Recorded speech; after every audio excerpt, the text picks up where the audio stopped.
item on the agenda, if you could, I just want to point that out. Okay, request direction on acceptance of interim candidate applications for full-time city manager vacancy. We can't take action on that, though. But you do want us to give direction. Yes, a few of the candidates have requested information on whether they would be able to apply, and so I would need direction from you. And I'm assuming those questions might come up during the interview, so that's why I make a motion we allow them to apply. We can't make a motion. We can't do any voting. Where's the workshop? No, yes. Okay. I'm sorry. Excuse me. Mr. Dixon has made the motion that we allow them to apply. Second. We have a second. All those in favor signify by right hand. Right. Excuse me. Mayor, I have a procedural question. Okay. Yes, I'll come to you next. Okay. Was that unanimous? Yes, sir. No, I don't think so. Oh, the what? I think we have one no. Okay. One break. 1 day. Should we have discussion? Yeah, let me allow Mr. Marler. We've already done the vote. I'm sorry, we should have had discussion, but that's pretty straightforward. We consider all that, right? I'll open it back up to discussion if somebody wants to speak. Yeah, I can wait till after this. Okay, go ahead. Discussion? I'll second. This isn't going to work. I can see that right now. Discussion. I'm going to join the attorney. I can see yes. So we're not limited to just these. If we get other applicants. Oh, yeah, no, yes. It's going to open up. I'm hoping that we'll get a good, big base of candidates. So they just wanted to know if they can apply as well. Gotcha. Any other discussion? I just wanted to point out that this might determine whether or not somebody from this group would want to do this part-time job. As to whether or not they could apply and do it full-time, maybe, but we still would go through the process. Correct. Yes, we go through. They would have to go through the regular process. Yes, sir. They still would have to reapply. But we pick a part-time, an interim person, and it turns out to be exactly what we want. We don't want to rule that out. There's a possibility it might save ourselves a few $1,000s in the long run. Exactly. Further discussion? My vote nay was just out of these candidates, I didn't find any that I would want to be full-time.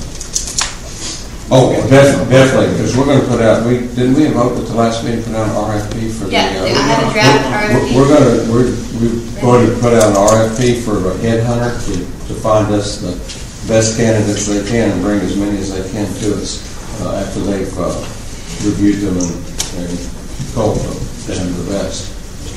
If I could, my motion was just basically to allow whoever we choose today to apply for the full-time position, not meaning that the person would be any more weight than anybody else. I think that's smart. Other discussion? As we already had to vote, do you want to have the vote stand, or Brady, do you want to reconsider being a second? We're going to go out and do the search, okay? And I can revote it. Mr. Marler. Are you going to be the actual one asking these questions? I already thought you were on the initial questions. The initial questions were provided for you guys to do. I'm just here for support. I suggested that you guys could rotate the questions, but I believe you guys maybe should be the ones to ask those questions because you'll be making that decision on. What would council prefer?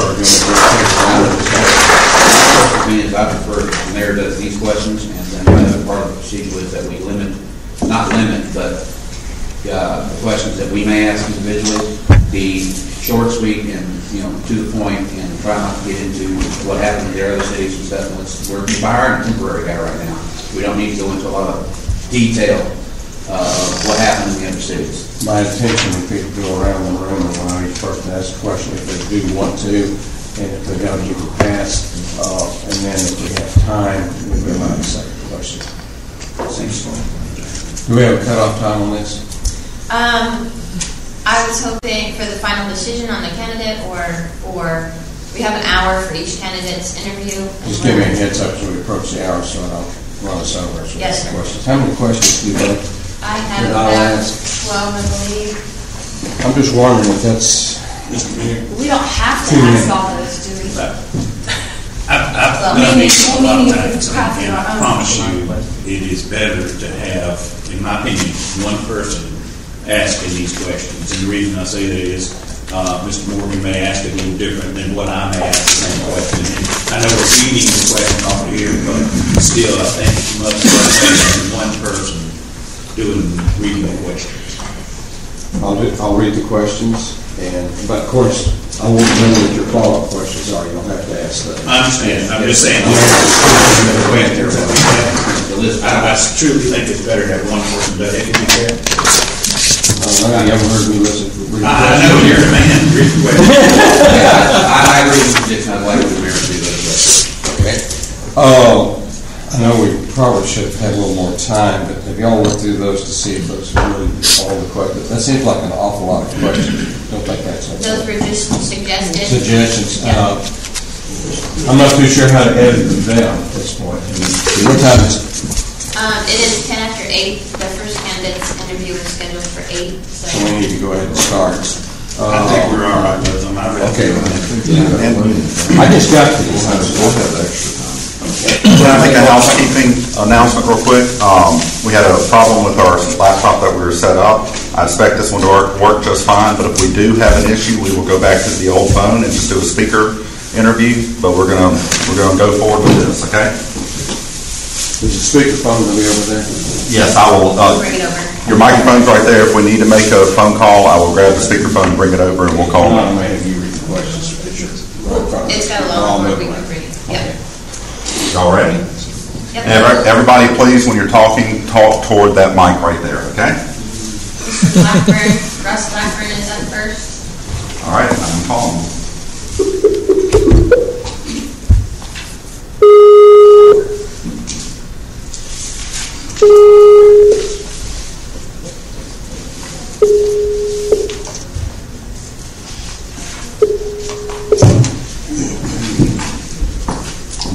Blackburn, can you hear us? Hey, Mayor. John, my name is Scott Fisher. Do we want to try to introduce everybody?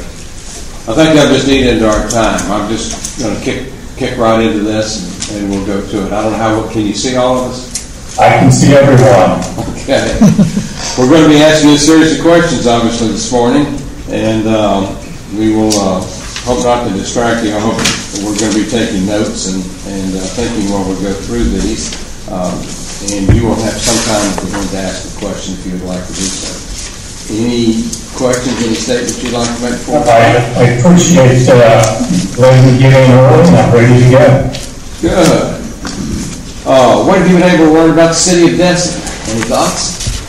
Well, I've visited Destin once or twice over my Florida career, so I know where it is. I gone on the website, reviewed your budget, reviewed some of your strategic indicators that your staff uses to evaluate their effectiveness.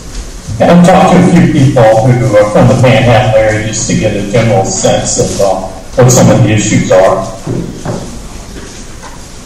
Very good. Please describe your experience in working with multiple agencies and departments. What are some examples of actions you took to work through and resolve conflicts between agencies and departments? So I've worked in cities and counties almost equally. I was a county administrator in Martin County, Florida, most recently the Gainesville City Commissioner, or county city manager. And I've also worked in diverse counties in Virginia and South Carolina and cities.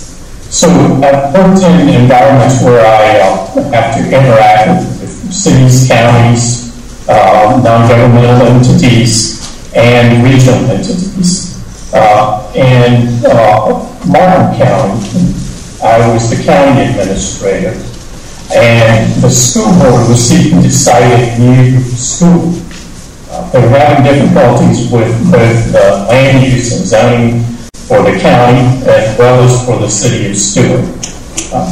I convened a group including the school superintendent, the city manager of Stewart, myself, and our staff. We all worked up changes to our land use and our zoning that would allow the school board to locate the school in the area that was most effective for the community and most cost-effective for the school board.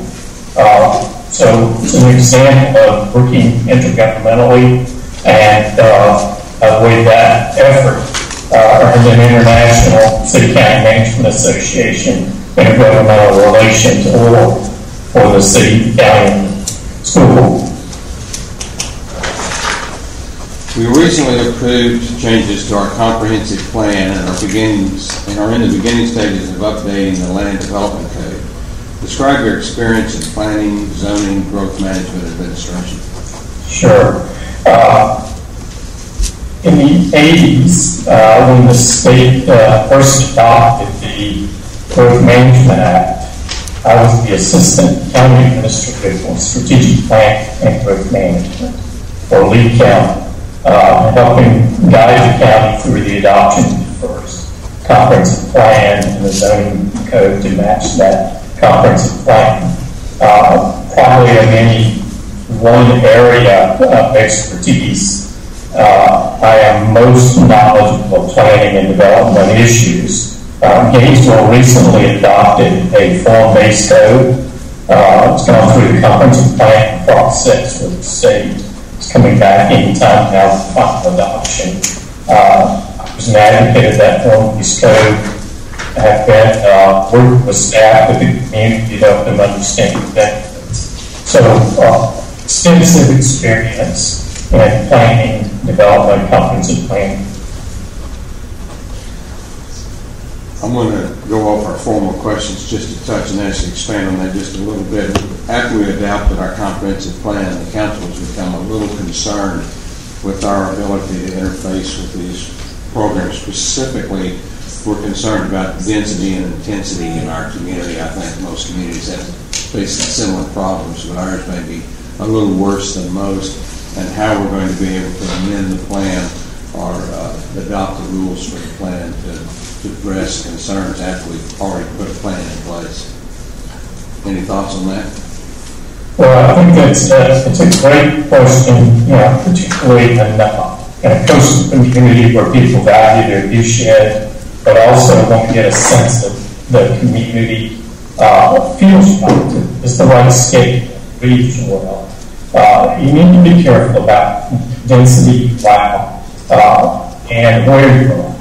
I think the key in a good code will try to identify where it's appropriate to have density and where it needs to be questions asked.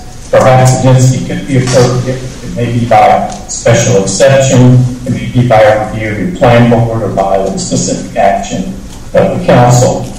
It's an appropriate question to ask, and it's moved toward more, form-based or structural codes. We need to also recognize we want communities that are walkable, people can bike in, people can drive easily, and if we increase our density so much without understanding the impact, then you destroy the integrity of the community. Probably more than you want to do. Actually, what I was really referring to, do you think you could be of help as we try to modify our already adopted comprehensive plan to address future concerns? Yes, I can. A simple answer, yes. Okay, thank you. What is your experience in working on interdepartmental or interagency teams? Please give an example of a successful outcome that resulted from your participation on a team and what role you played in facilitating this successful outcome. Well, I'm a very team-oriented manager. Probably one of my personal experiences really identified to me the value of a team-based management approach. When I was in Loudoun County, Virginia, I was the deputy county manager, and one of my principal projects was finding a solution to chronic space needs for the county. I convened a team of employees, also working with one of the committees of the Board of Supervisors, and that team looked at our needs, looked at how we might best address those space needs, ultimately developed a request for proposals that resulted in the construction of 300,000 square feet of new space to meet the county's needs. It was more than just the construction of those needs. It was also a design build and lease purchase concept that allowed us to meet all of our needs within current revenues. Now, the thing that was really pretty phenomenal, in my opinion, on this was we used this opportunity to not only meet the basic space needs, but we also reinvented the county government. We looked at how our services matched that flow of information. How would we base our services on customer first and have those customer experiences relate to the physical structure of the county building and its services. So the team did all that. I facilitated, but the team did it. They came up with great ideas and really made a significant, very long-term impact on the county government. Currently, we have a few problems underway pertaining to stormwater. What experience do you have with stormwater issues? As the Martin County Administrator, we adopted a stormwater utility fee that coastal communities similar to Destin. Water quality was incredibly important to the community. Very strong environmental focus. We worked to really with the dual approach of improving water quality, but also addressing drainage issues that have been long-standing in many communities. In Gainesville, we also have a stormwater fee that we've worked to build infrastructure throughout the community. One of the most notable projects was in our downtown, which did not have any stormwater infrastructure. We were able to build in an old brownfield site a 60-acre stormwater pond that sees all the water from the downtown and gave us room to grow in the future, but also cleanse the water as it goes out into the, Gainesville Plainsburg is a big aquifer interceptor, and we cleanse the water in that stormwater pond before it goes out into the prairie. How have you balanced the need for exceptional customer service with the need to ensure compliance with code and regulations that ensure public health and safety? Please describe a specific example of how you accomplished the balance. I'm very committed to customer service. One of the initiatives that I started in Gainesville to try to improve customer service in our organization was to put a team of employees together at various levels in the organization, and including all the departments. For volunteers, I got also made appointments to that team, and I challenged that team to do just what you're proposing and suggesting. How do we make sure that we have outstanding customer service, that people know that we care, that they can trust their city government, but they also know that we have a responsibility by statute and by our ordinances that you can't always say yes. So the question is, how can we say yes when appropriate and explain when there are issues that someone has to be told, no, you can't do it exactly the way you want to do. This customer service team came up with a strategic approach. They rolled it out through the whole organization. It continues to this day on as the approach for all of our employees when they deal with customers and with each other as customers.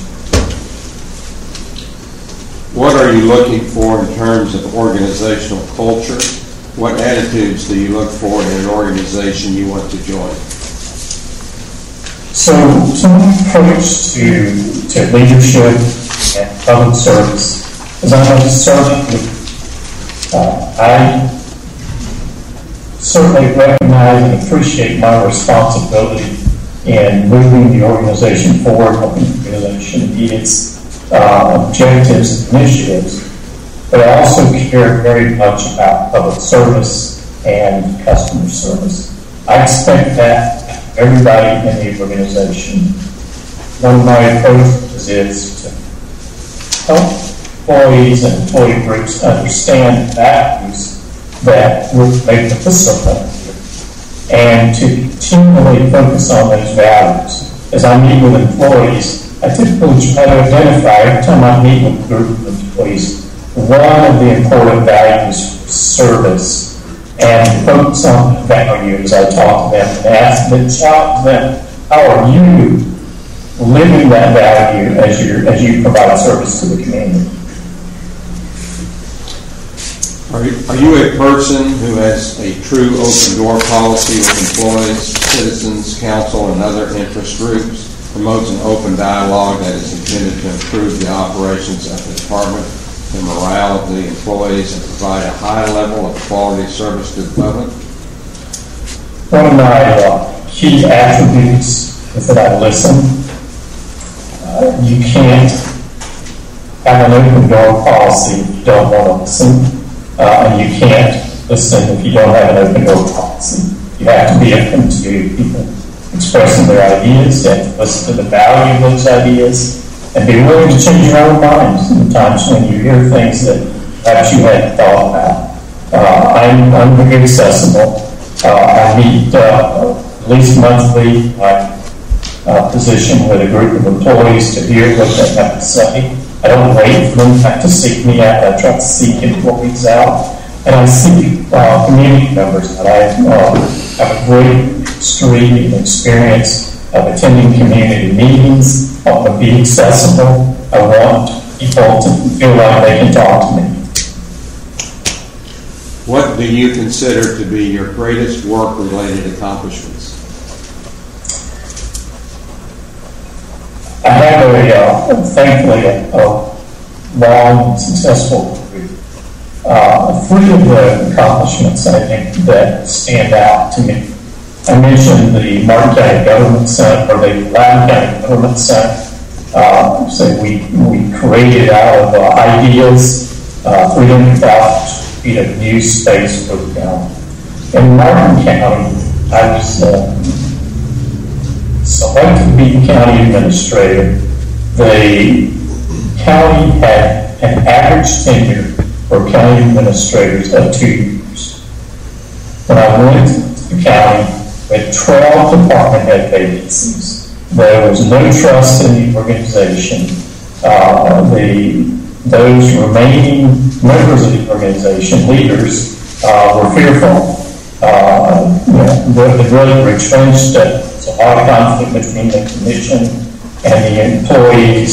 I was able to work with the staff, select 12 new department directors in about 6 or 7 months, reestablish trust between the employees and the commission, and during my 8-year tenure, we went from a 30+% belief that the county organization was there to help the citizen to achieve their needs to an almost a 90%, that a 40% increase in the level of trust our citizens had in the organization. In Gainesville,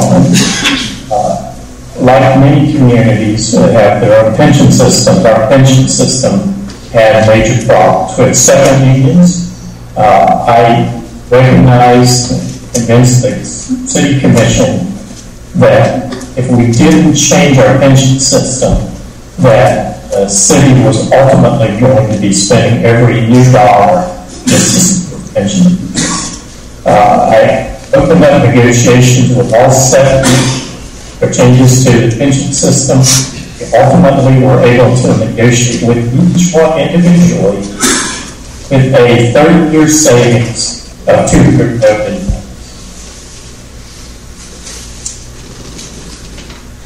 Do Do you utilize a proactive management style to realize the full potential of all department resources, minimize the concerns, problems of citizens, elected officials, and upper management? Explain. I'm a very proactive person. My skill set and values is detail-oriented, so I recognize that I have to get out and talk to commissioners, council members, to the public, and to my employees. So I don't wait for someone to speak to me. I'll be meeting with you if you select me to be your interim manager. I'll be meeting with you as frequently as weekly, but bi-weekly at a minimum, each of you. I'll be meeting with staff, the senior leadership team on a weekly meeting, and all department directors, everybody who has supervisory responsibility, most likely monthly, to make sure that people know the values that are important to the organization, know your strategic initiatives. What do you want to accomplish?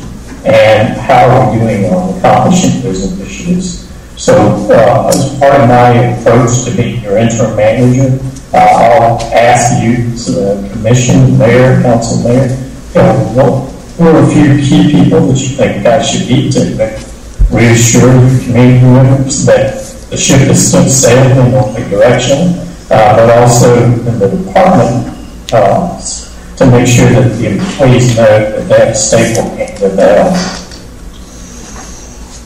You more than adequately answered the next question as well with that, but I'm going to ask it anyways, and you can just add to it, expand if you'd like, or we'll pass over it. How do you keep or have kept the elected officials informed? So I'll meet with you, say either weekly or bi-weekly, depending on your schedules. I will put out a bi-weekly report to you of things that may be of interest to you, the kind of things that might make a newspaper article, maybe not the highest priority, but it's the status of the construction of a sidewalk through one of the neighborhoods that are important to you. Are there any grants that you applied for or something positive? So that bi-weekly report will be one way of communicating with the council.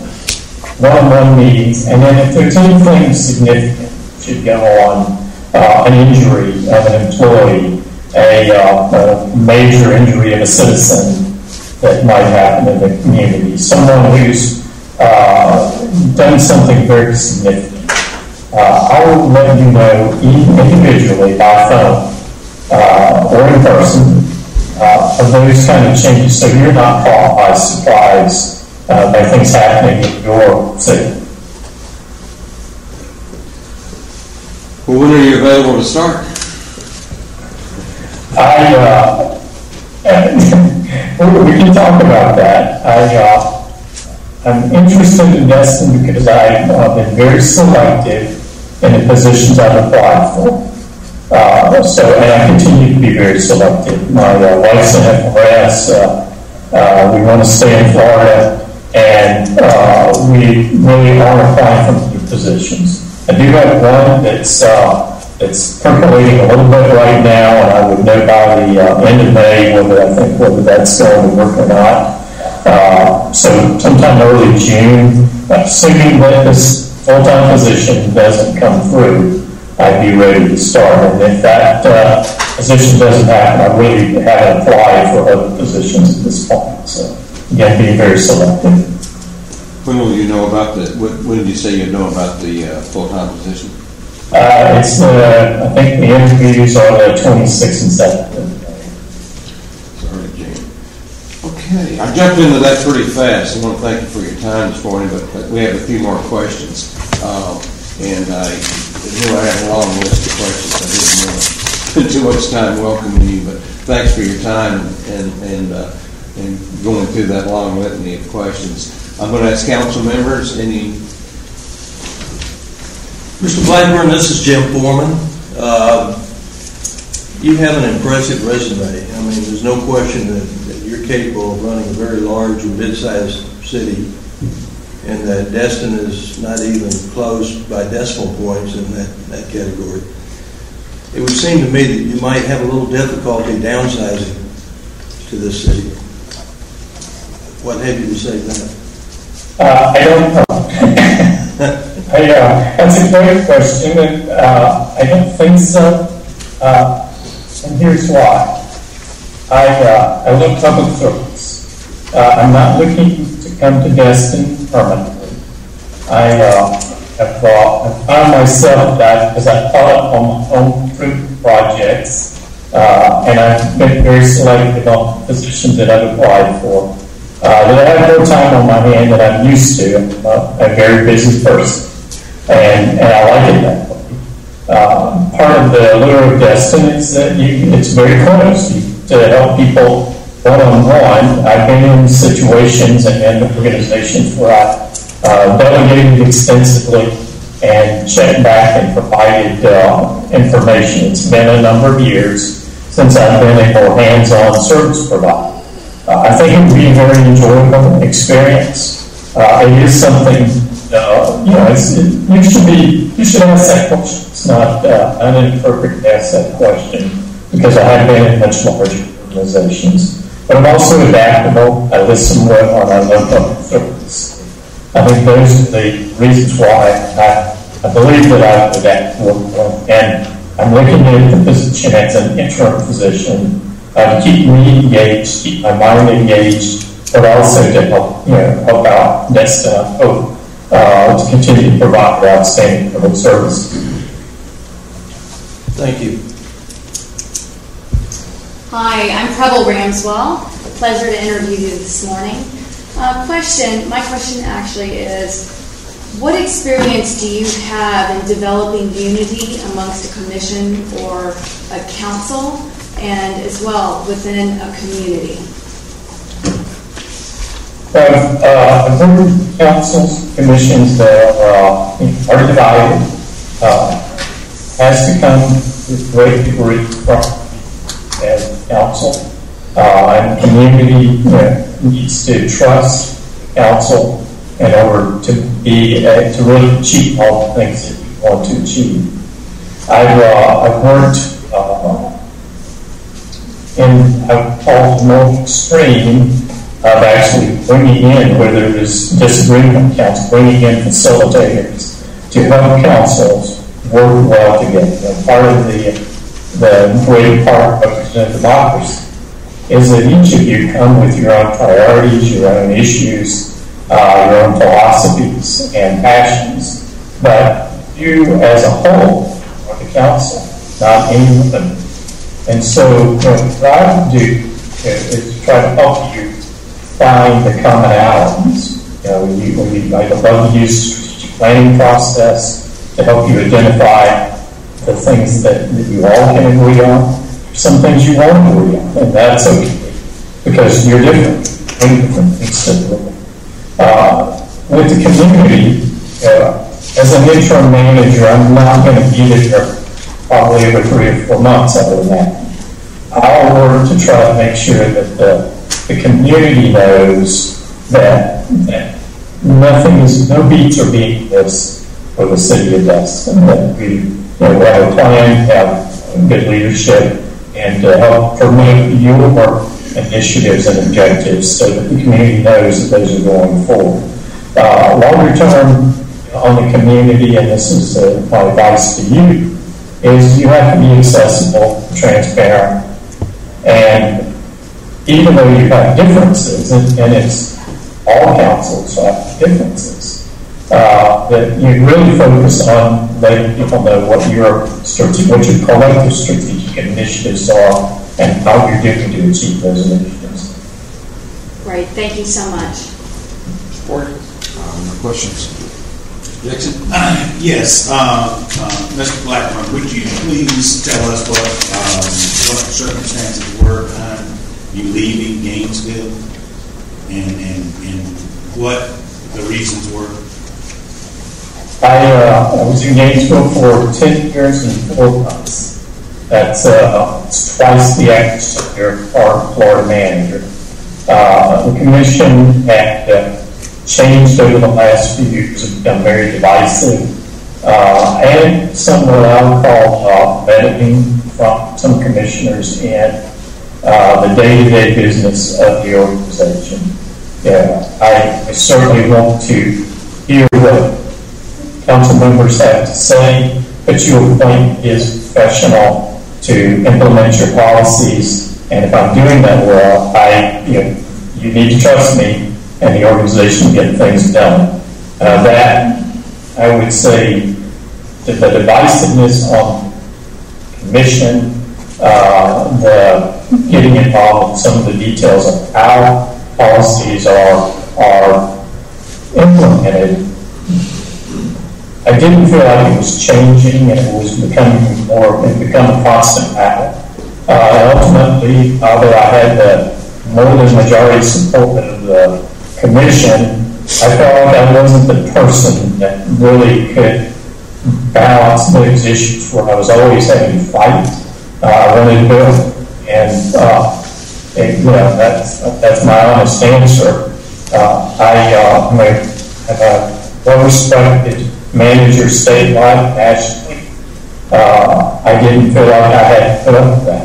I felt like I was in a position where I could seek other opportunities where my style and the commission style might be better. Thank you. Mark? Thank you, Mr. Whitmer.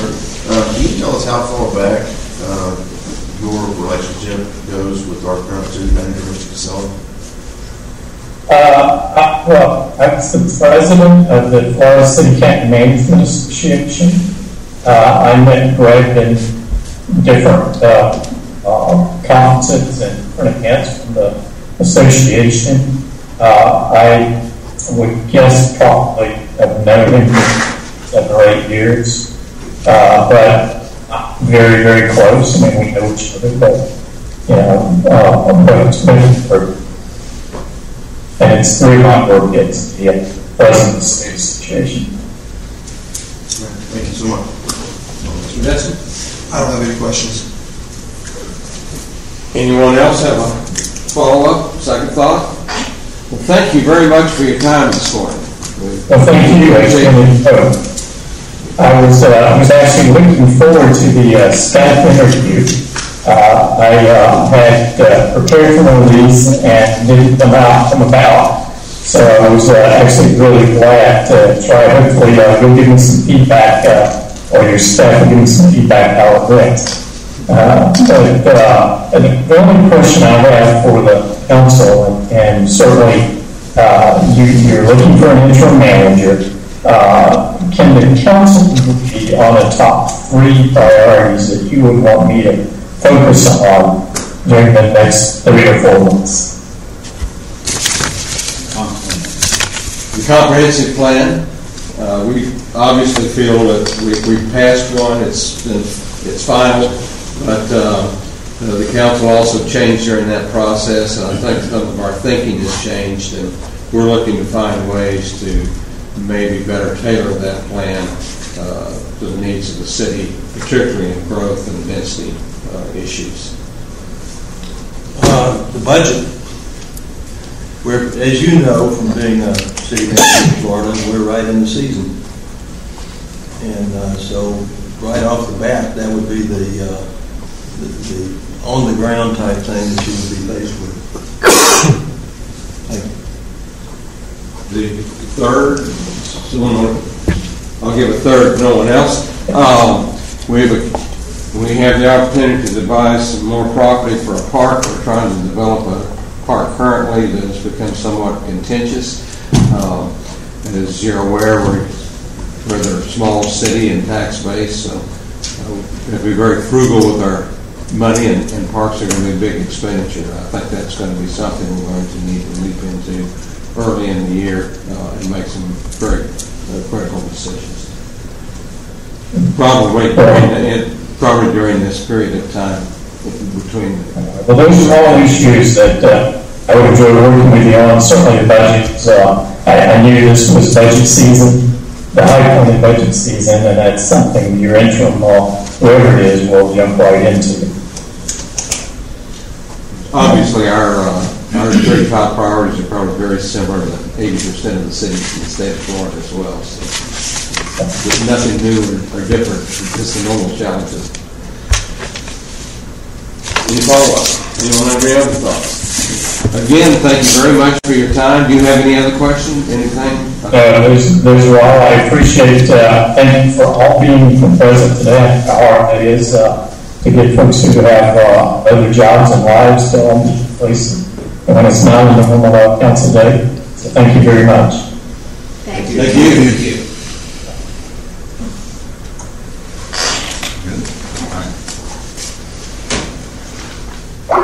How much time did that take us? Did you plot this? 32 minutes. About 32 minutes. 32? Good. I thought I was pushing the hour. No, I was getting ready to hold up a car saying 20 minutes.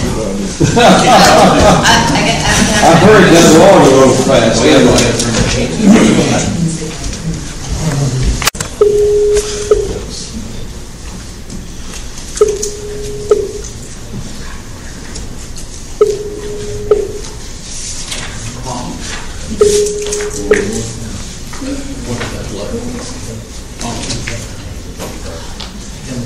Morning. Good morning, Mr. Coleman. Can you hear us okay? Yes, Mr. Mayor. Very good. Thank you. You guys all right? Yes. Everyone can hear fine? Yes, sir. Obviously, you have the full city council present, and we have a series of prepared questions. I want to welcome you to our conversation. We are going to shoot through a series of I don't call them canned questions, but I will. We're going to ask each candidate the same question and run through them. So we'll get started with that. Do you have any questions or comments you'd like to make before we start? Just a comment, Mr. Mayor. I really appreciate the opportunity to be able to speak to you all and have fun to help you through this process and keep projects progress and move along. I appreciate your time. Great. Just in case it runs long, I'm trying to hurry this along, and then we'll have a little conversation at the end, if that's okay. First question. We will be asked, let's see, what have you been able to learn about the city of Destin? Well, I've done some research, mostly on the internet, so it's been empirical data. Trying to bring myself up to date. I know that some of the issues that you all are facing are a cross-town connector, some downtown development in the central business district or gold business district of town. I was really encouraged when I saw some visioning sessions that were going on. Can you hear me okay? I'm getting a little feedback. Yes, we can hear you loud and clear, and there's no feedback on our end. Sorry. Good. Heard. Economic development is important. The municipalities about 50% built out. So most of the new construction is going to be development. The quality of life issues, I think, are most important to you all as elected officials. And I know the city contracts out law pursuit and law enforcement. Please describe your experience in working with multiple agencies and departments. What are some examples of actions you took to work through and resolve conflicts between agencies and departments? I think my recent experience with FEMA as a city manager involved with recovery of cities and communities after the impacts of a disaster have really given me a lot of experience dealing with our federal family agencies. We deal with economic development and health and services, our own community building, develop governments, get up to speed, land development regulations, building codes, land use, zoning, and things of that nature, taking the current work, be involved in federal grants, and things of that nature. That's the aspect that's been very active in. That's a scenario where I'm called, the full day within 24 hours, I'm thrown into a situation with other subject matter that have been assigned to objective goals to bring to the testers. And we then, once we focus on the goals and objectives, we figure out how we're going to attain them, and we begin to work ourselves back to God. As a city manager, my coordination and technical abilities have always been economic development, regional planning councils, any agency that's done an over the person, whether it's government agencies, state agencies. I like to bring all resources to bear on issues that the municipality faces. So I'm very transparent and all-inclusive. We recently approved changes to our comprehensive plan and are in the beginning stages of updating the land development code. Describe your experience in planning, zoning, growth, management, administration. To treat each question separately, certainly I will do this for that already, but the land development regulations are very important. I know that the best at looking at development in the whole business area, we sure kind of want to establish some architectural rules and guidelines so that the new construction is to meet the context of the existing sector in the area. And it all makes sense and it gets done. As I said, with in some of the jurisdictions that get involved with are anywhere from 1,000 population up to 1,000, and they all have various levels of involvement with land development regulations, with building codes, with land use, with future land use maps, and with comprehensive plans. In some smaller jurisdictions, start and build them a system so that they can function and they can qualify for grants to help recover from the disaster. In larger jurisdictions, the largest one I work with in Hampton in New York, and also the ones in Louisiana, and it's been focusing on technical assistance issues regarding recovery issues, land development and something, and land planning as well. So certainly in the last 5 years, it's been very experience among 7 different jurisdictions, actually more than that, but 7 areas of impact. For example, in New York, we're involved with 14 that's how for that one disaster. As a city manager, especially in Williston, I'm very involved with land development regulations. Also, the community development agency, we had 3 sub-areas there. The liaison between the city council and the security board, and with the city of Lady Lake, land development and planning was paramount at a time where the original portion of the villages, which was part of the town of Lady Lake, was still a process of built out. So we were very active in those areas and building very good quality projects in collaboration with the police. Just to follow up a little bit on that, we adopted the comprehensive plan, and we're just really getting into the land development code process. I think the council has become concerned about intensity and density of population. Do you think you might be able to help us fill in some shortcomings in the comprehensive plan through the land development code? Is that a possibility? Do you have other suggestions as to how we might move forward at this point? Absolutely. The comprehensive plan came about the late 1980s, early 1990s. On my graduate internship was at the structure of the city of Apophical while I was still in grad school. The focus on comprehensive planning that I'm going to about non-concurrency. It deals with growth. It tried to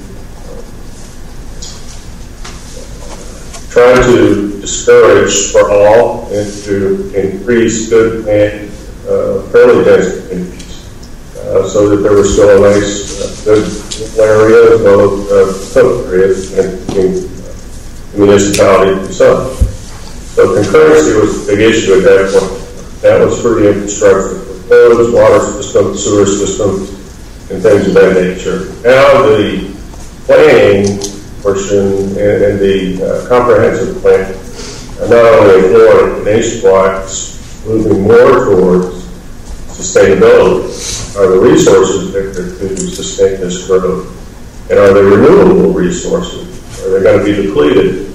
So I think there's three good areas right there to concurrency, sustainability, and renewable resources that come into play, make plans and kind of set some parameters, limits for growth, high density. What is your experience in working on interdepartmental or interagency teams? Please give us an example of a successful outcome that resulted from your participation on a team and what role you played in facilitating the successful outcome.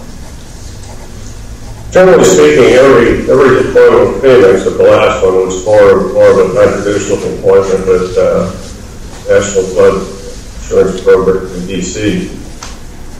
Every disaster-based deployment then has been exactly what you described, intersecting, cost-cutting, common functional areas of different entities and subject matter experts at the table. And again, the best way to move forward is to agree to objective standards to be successful with those objectives, whether it's housing or infrastructure, engineers, economic development, DEA or state Department of Commerce, Health and Human Services. Again, the best planning and capacity building to make growth with jurisdiction hacking in the professional areas.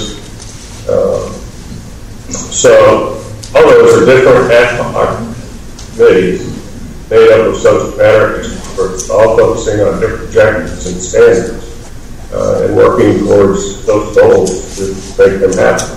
And ourselves out of the job to assist in recovery, those jurisdictions that are tremendously impacted by disasters and get them back to the So that's really the thing that I've been going through the last 5 years. Currently, we have a few projects. How have you balanced the need for exceptional customer service with the need to ensure compliance with codes, regulations, and ensure public health and safety? Please describe a specific example of how you accomplish this balance. Well, I think with the area of economic development really occurs that the balance is really a great place to couch that question, because you're looking at regulations that have been made and been established within the jurisdiction where public safety, life safety issues, property safety issues, and things of that nature. And sometimes it comes to conflict with the municipality they want to do regarding economic development, or if they want to support development project, it comes into conflict with some of those problems, policies and procedures. So there's a number of things to come friendly in this particular scenario, and that need to perhaps form an ombudsman municipality to assist developers in dealing with the regulations, policies, and procedures, to be able to ask the board to exercise any discretion that would be applicable in the policies and procedures, ordinances, resolutions, whatever the document may be, to facilitate Hang on just a sec. We've got a little background.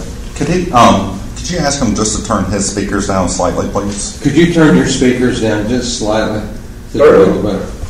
Now, Go ahead, I'm sorry, try that. We'll see how that works. Okay, I think you all made an adjustment. How do I sound now? Fine. Fine. That's better. Okay. So that the balancing is between the intent and the letter of existing ordinances and resolutions.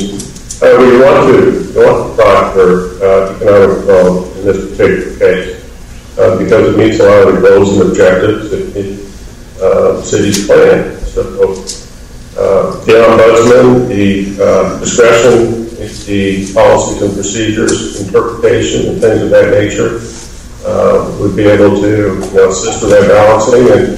And if in fact the resolutions or ordinances need to be relooked at again, that would be another option.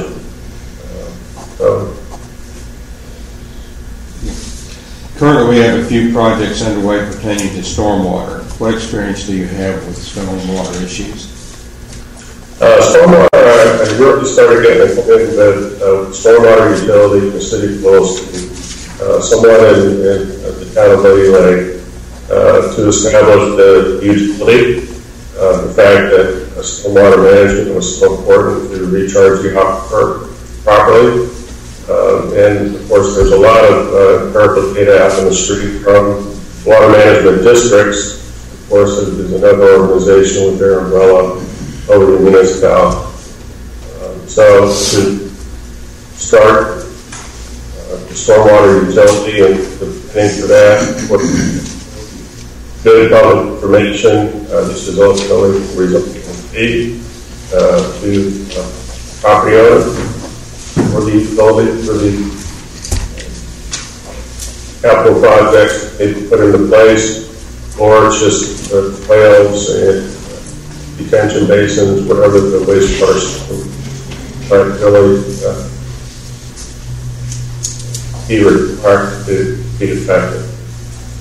So that those costs and that implementation schedule needs to be determined.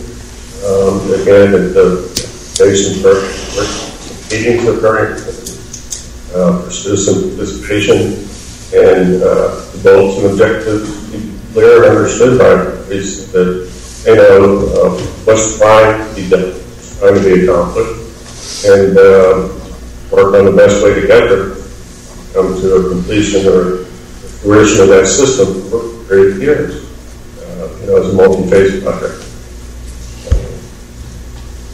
So that's our issue. What are you looking for in terms of organizational culture? What attributes do you look for in an organization you want to join? Well, I was very impressed looking at some of the YouTube footage of the meetings, in that really the board is a part of the division, like the elected officials, the appointed city manager, and the issue of staff direction supervision is extremely encouraging. Mr. Coleman, if you could hang on 1 second. Is anybody else having a hard time hearing? Or is it just me? I heard what you were hearing just a minute ago. I didn't hear it.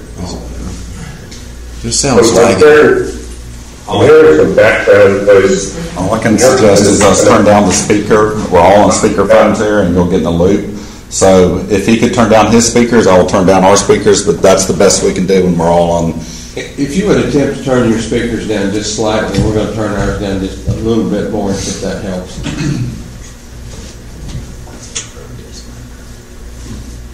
Okay, sorry to interrupt your thought, but you can go ahead now, please. I'm still... If you can hear us. Can you hear us? Yes, I can. Okay. Yeah, it's fine on my end, and I thought we were okay, but I am hearing background noise that kind of seems to like white out my discussion. I think you're clear now. Is it better now? Yes, go ahead. You're good.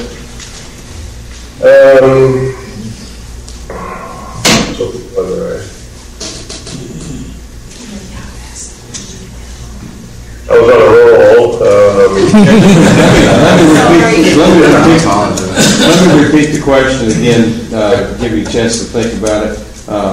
I think you just started your answer. What are you looking for in terms of organizational culture? What attributes do you look for in an organization you want to join? And my comments were on the council and the charter and the division of labor. And certainly I've been impressed with the staff that I've dealt with limitedly, albeit during this process. They seem to be open and forthcoming and look for transparency and inclusiveness, agendas that are followed in meetings, for example, so that you do good time management as well as try to combat some of the problems. I for a better word, or start getting sidelined and time gets taken up. That was not on the agenda. Are you all hearing me okay? Yes. So those are things that I look for. And certainly I try to practice that also transparent organization. My management style is one to try to make the place respectable and that people like to get up to and go to work to, are productive. Okay, so the organizational culture, I think, is open and above board and focused on missions.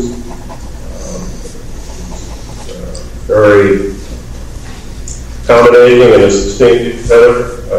I remember one remark that I heard when I was looking at the meeting on YouTube that one of the goals for the board is to be able to sit down and disagree without being disagreeable and to help project law. For example, these shepherd's projects, so that they're done, or when the board is finished the project, they get the legacy municipality, and that takes cooperation and collaboration on the board. I think that's very important. The board are really staffed. The board is sunshine law, which is a great law, but very restricting. And aside from workshops, executive sessions, you can deal with doing business in the sunshine. And there's a whole lot of other kind of scenario.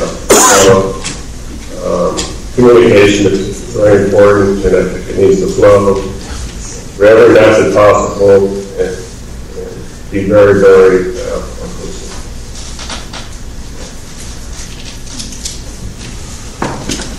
Are you a person who has a true open door policy with employees, citizens, council, and other interested groups? Promotes an open dialogue that is intended to improve the operations of the department, the morale of the employees, and provide a high level of quality service to the public? Yes, Mayor, for all those reasons. I think it's very important to have an open door policy. When it's published and made known in fees, they have no reason whatsoever to tell their supervisors who want to talk to me and to ask the time to come to my office during duty hours, and that be granted. So that's just for control purposes, so that managers can manage their personnel resources. But other than that, the door is open, and information that comes from that open door, I think, is very important, and sometimes those sources can be guarded, and that occurs as well. So that there is a good, open, two-way communication for sometimes sensitive issues, and it really needs to occur. I do have an open door policy for the staff, for the elected officials, for the residents of the city, as well as stakeholder businesses in the city, and things of that nature.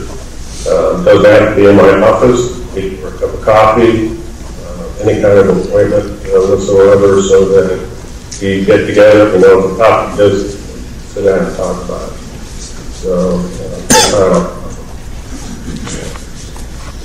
what do you consider to be your greatest work-related accomplishment?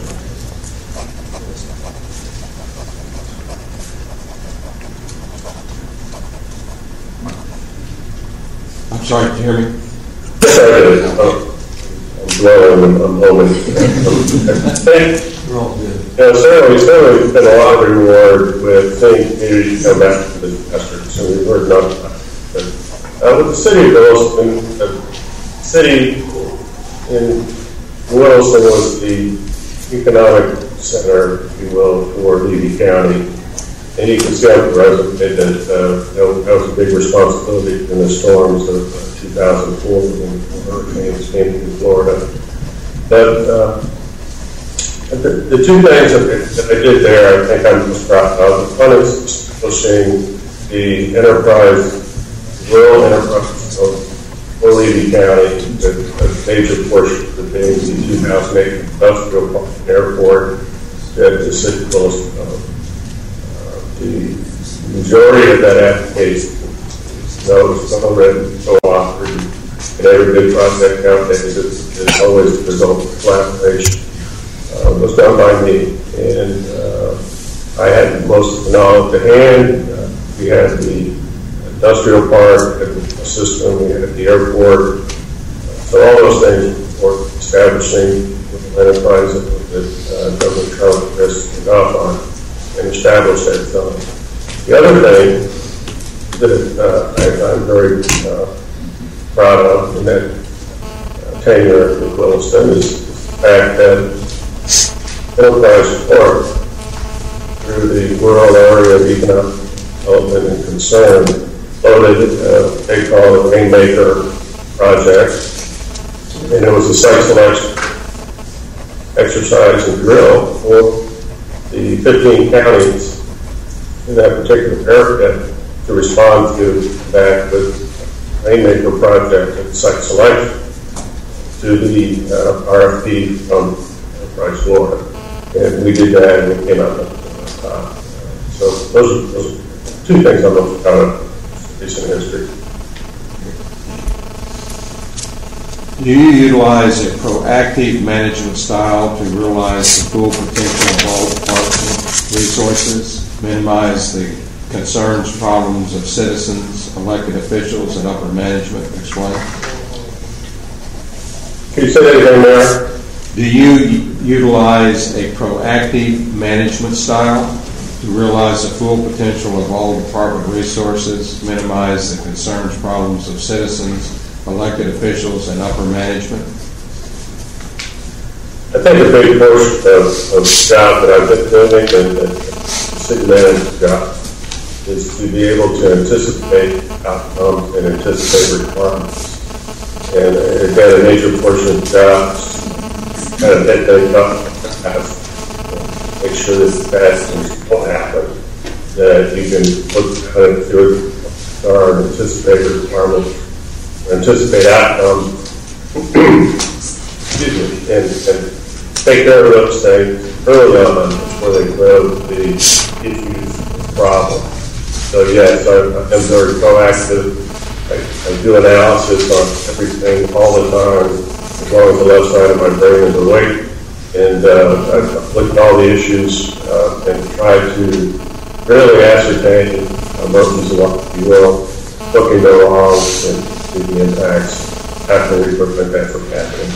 So I am very proactive in this style. Thank you. How do you keep or have kept the elected officials informed? Well, certainly I have regular scheduled meetings. But aside from that, one of the best ways that I've been able to keep officials informed or report up the chain of communication, chain of command is really well-constructed emails. I like that. Be very detailed and comprehensive, first of all, so that everybody gets the same message. Certainly if there's questions and no answers, excuse me, we'll go out to everybody as well. Much like an RFP process, with the RFP, everybody needs to know if I read the original email, and everybody needs that day as well. That works great. Routine items and for regular reporting procedures, not to report for the sake of reporting. Every time there is something, that need to be rid of impact and value. And the things that are urgent are a phone call, then everybody gets a phone.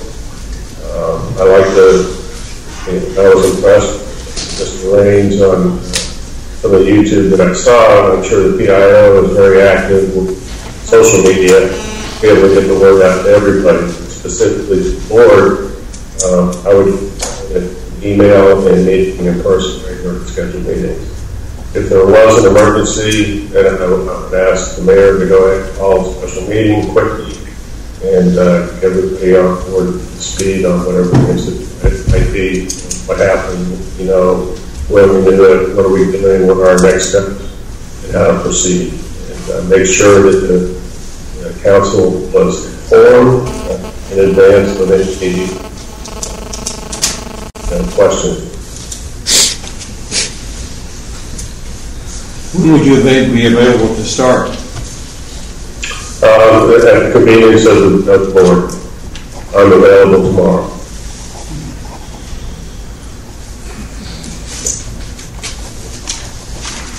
Okay, we'd like to open the discussion up a little bit, let the council ask a few questions. Right. Mr. Foreman, you want to lead us off? You have one? Yeah. Your most recent job as a manager was in Lady Lake? It was in Williston, actually. Williston? Yes, sir. Okay, and what was your biggest challenge in Williston? I was the first professional city manager in Williston. Are you hearing me okay? Yes. Okay. So right after I was appointed, I was also given the results of a voter referendum on the charter, change in the charter that restructured the city government, and I made those changes. And nobody likes to change work. Nobody likes to see where there's a lot of apprehension, a lot of angst, and a lot of anxiety over how the reorganization of the city government was going to be and how it took place. And I made sure that everybody was informed and that it was an incremental step-by-step process and that input. And we made a change, and it was very satisfied, and we moved on from there. So that was probably the first or second one was there, and then the storms of 2004, the hurricanes started running there. We had Charlie and Francis and Jeannie, all had the city of Williston on their track at some point in time. And thank God, by the time this was actually hit us, as Craig Fugate said, they were basically top of the storm. We had a lot of damage.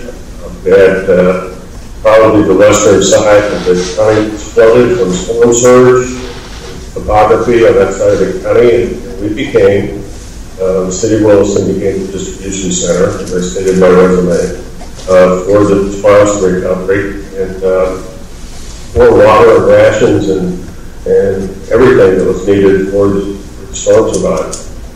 We did that 3 times. That was pretty much what we spent our fall and winter. So after that board, we started in December or January, we got more back into governing of the municipality. So those are my challenges early on. Hi, I'm Pebble Ramswell on City Council, obviously. Thanks so much for taking the time to speak with us. I noticed on your resume it appears there's a gap in experience from 2008 to 2011. Can you tell me what you were doing during that time? Yes, ma'am. I was taking a hiatus from city management.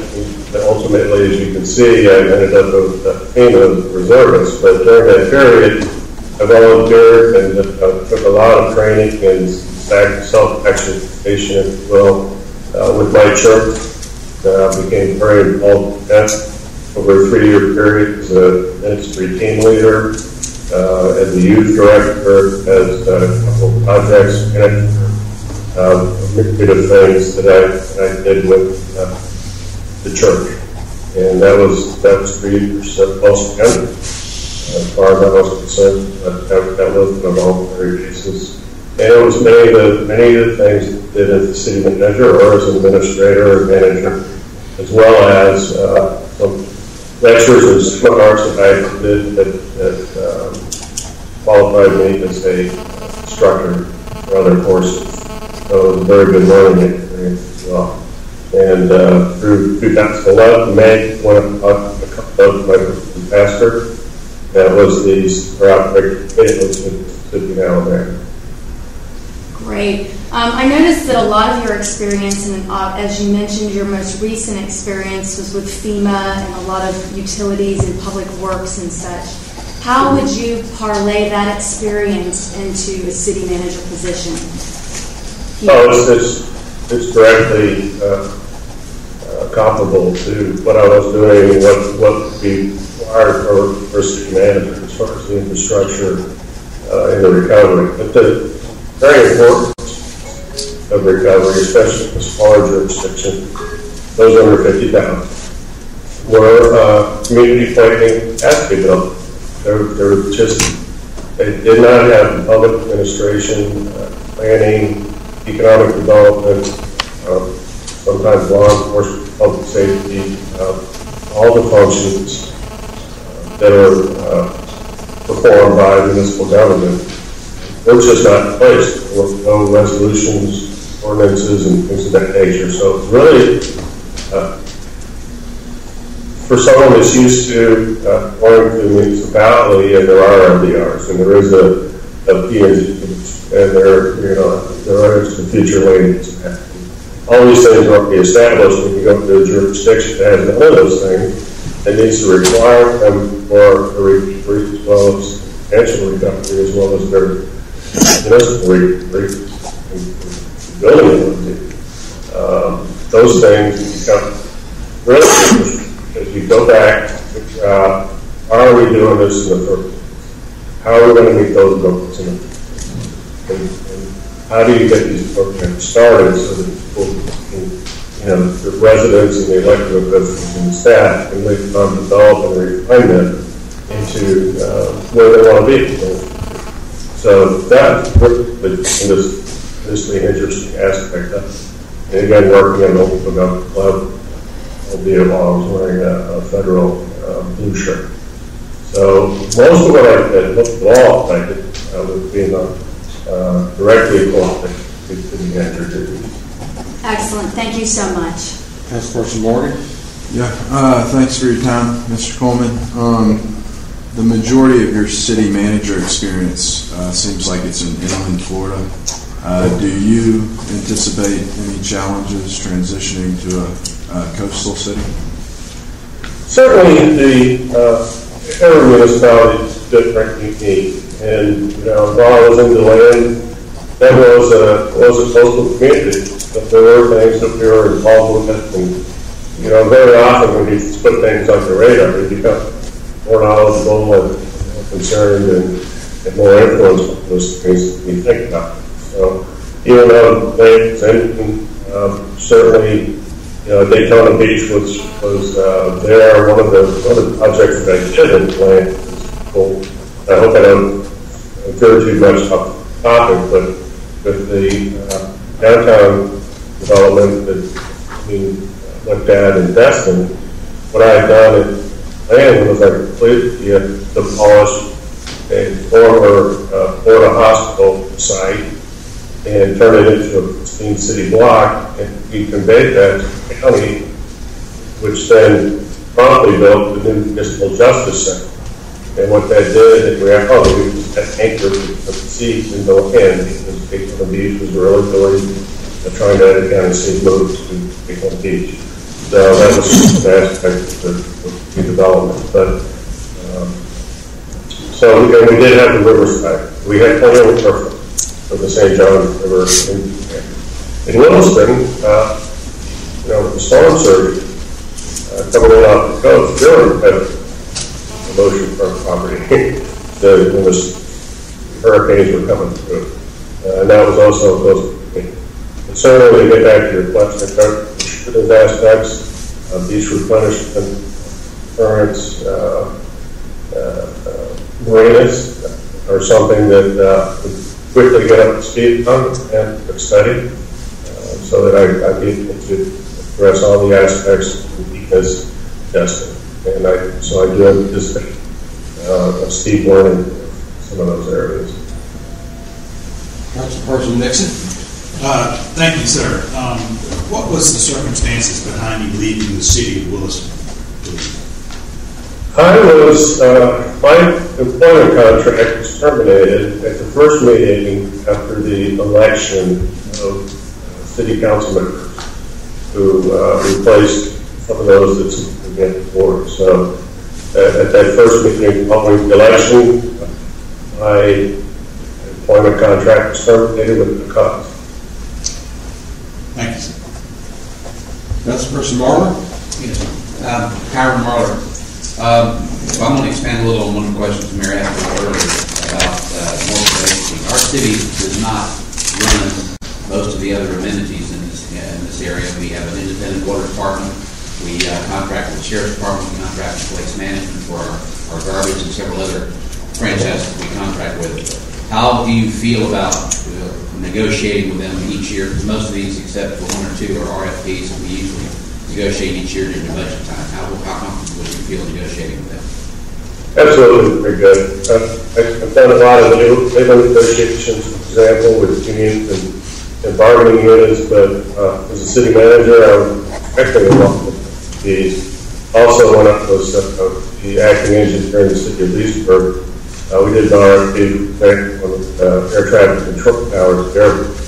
But extensively RFPs, as an HR director, manager, certainly those are all coded for insurance and for health care.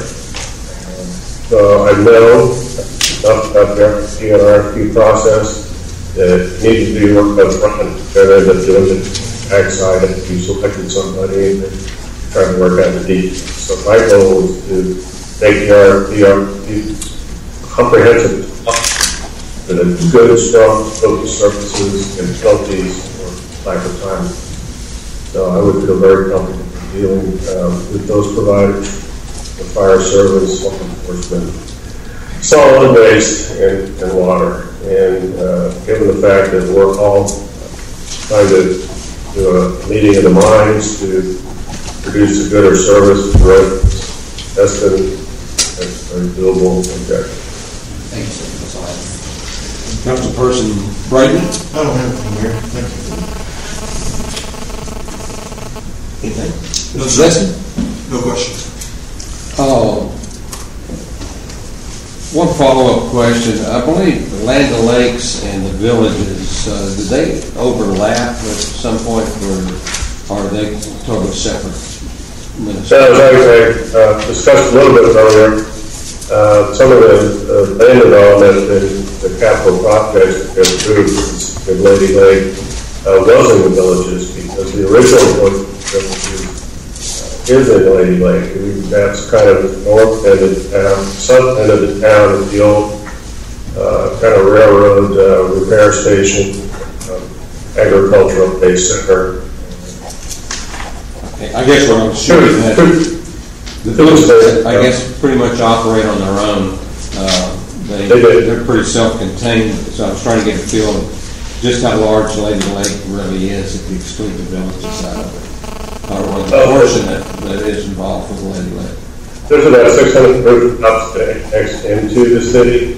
When they were given the option to do that, the villages run through big development districts, as I'm sure you're aware, Mayor. And the original CDP, one that contained the original commercial area, strip mall, and the downtown business area, as well as the 600 rooftops, all belong within the jurisdiction of the lady.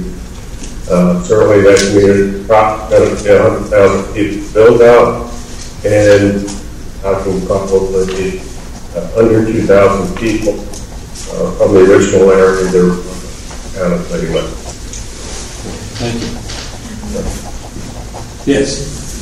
I have a quick question about your experience in Leesburg. I noticed that you said that you dealt with some personnel and morale matters and supervised the division managers in the Public Works Department. Yes. How do you handle situations like that? How do you attack them and then bring everyone together and increase morale? As you say, you bring everybody together. You try to get everybody in the same room, think each other, bring up what the issues are, objectively and unemotionally as possible. This happened from the jurisdiction that I've been part of, they are. I settled 5 EEOC complaints in the town of Lady Lake when I got there, and the basis of the complaints luckily were primarily based on my concern. So the fact that I stood up and showed interest, they were all settled fairly quickly without any monetary drain on the city treasury. But with policemen, it was a public works department, less than police, so it's a little bit different. I had solid waste, but I didn't have water, wastewater, or electric in the public works department. But when I got there, there was predecessor had been fired. That was a job very similar to the one that we're talking about today. I stayed until the city could locate a PE certified engineer implemented the job. So I was about 6 months and resolved a lot of the issues and a lot against, again, my predecessor who was terminated. And the way that I get about crisis and conflict and confrontation is to try to break it down, take it a piece at a time, talk to people, make sure that communication has been correct and accurate. Many times it's the root cause of problems, bad feeling. They said this and it did. So clarification, getting people to talk face to face and resolve the issues, appropriate action, and if discipline is required, be timely in the correct amount. Down from there, as objectively as you can. So that's the way I try to associate transparent looking at there. Great, thank you. Anyone else? Any thoughts? Thank you very much. Anything you would like to add? Any follow-up? Mayor and Mayor Pro Tem, Councilor, I really do appreciate your time and the opportunity to speak to you. And I hope that I'm successful in the job, of course, but I wish you all the best. Thank you very much. I appreciate your time this morning. Thank you, sir. Thank you. Thank you.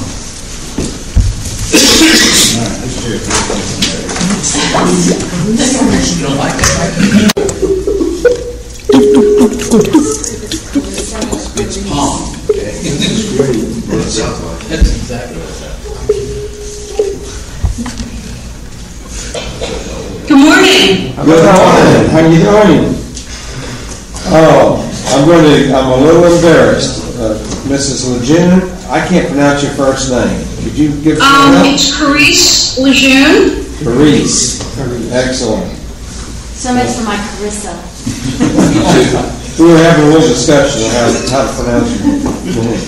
Well, welcome to our interview this morning. Can you ask her to turn her speakers down? Could you turn your speakers down a little bit? We're getting feedback on our end. Okay. I was having a difficult time hearing you. That's why I turned them up a little bit. We get to that. Neutral ground. We're still getting feedback. Is that bad? Yeah, I don't know if your speakers are directional. If you can aim them a little different direction, and if that helps. I'm afraid everything's built into the computer. I don't have directional speakers. It seems to be working now. Okay, great. Can you hear us? Yes, barely. Everybody here? I'm here. Okay, we may have to ask you to repeat, but I think we can hear you fine at the moment. We've had a little problems on and off this morning, so we will get started and see how it goes. Okay, great. If you're ready. Yes, sir. We'll all be asking you questions, and we will be taking notes, so don't let us distract you. What have you been able to learn about the city of Destin? Quite a bit, actually. And being that you're a coastal community, you have a lot of issues in common with the city of Boynton Beach and other communities here on the East Coast. Even though some of the communities here are much larger, you have a lot of the same issues with seasonal tourism and issues with maintenance of infrastructure, roads, bridges, your facilities. I've noticed that you contract out a lot of your services. The police and the fire has their own district. I'm sure that that's on everyone's tax bills, how they pay for the fire services. Like most municipalities in the state of Florida, your largest expense is your personnel and your CIP, your capital improvement projects.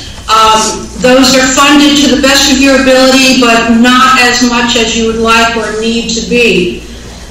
I was very excited to see that you received some of the Restore Act money, and I think that that's going to go a long way to helping you improve your harbor district, which is really, really important for a city like Destin, because as you try to improve your economic development, your water sports, your ecotourism, and your harbor are going to be key in moving forward. Please describe your experience in working with multiple agencies and departments. What are some examples of actions you took to work through and resolve conflicts between agencies and departments?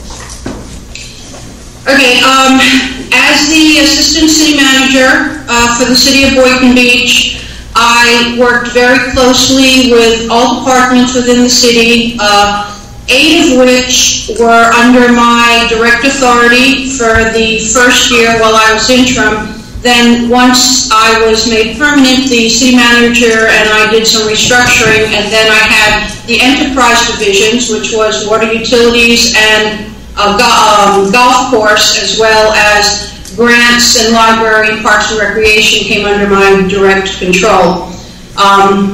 With any municipality, there's always going to be conflicts, whether it's internal between staff or external with the citizens. I was the pretty much the go-to person when it came to dealing with the citizens. I have a long experience with customer service complaints and meeting with homeowners associations and local businesses to resolve issues.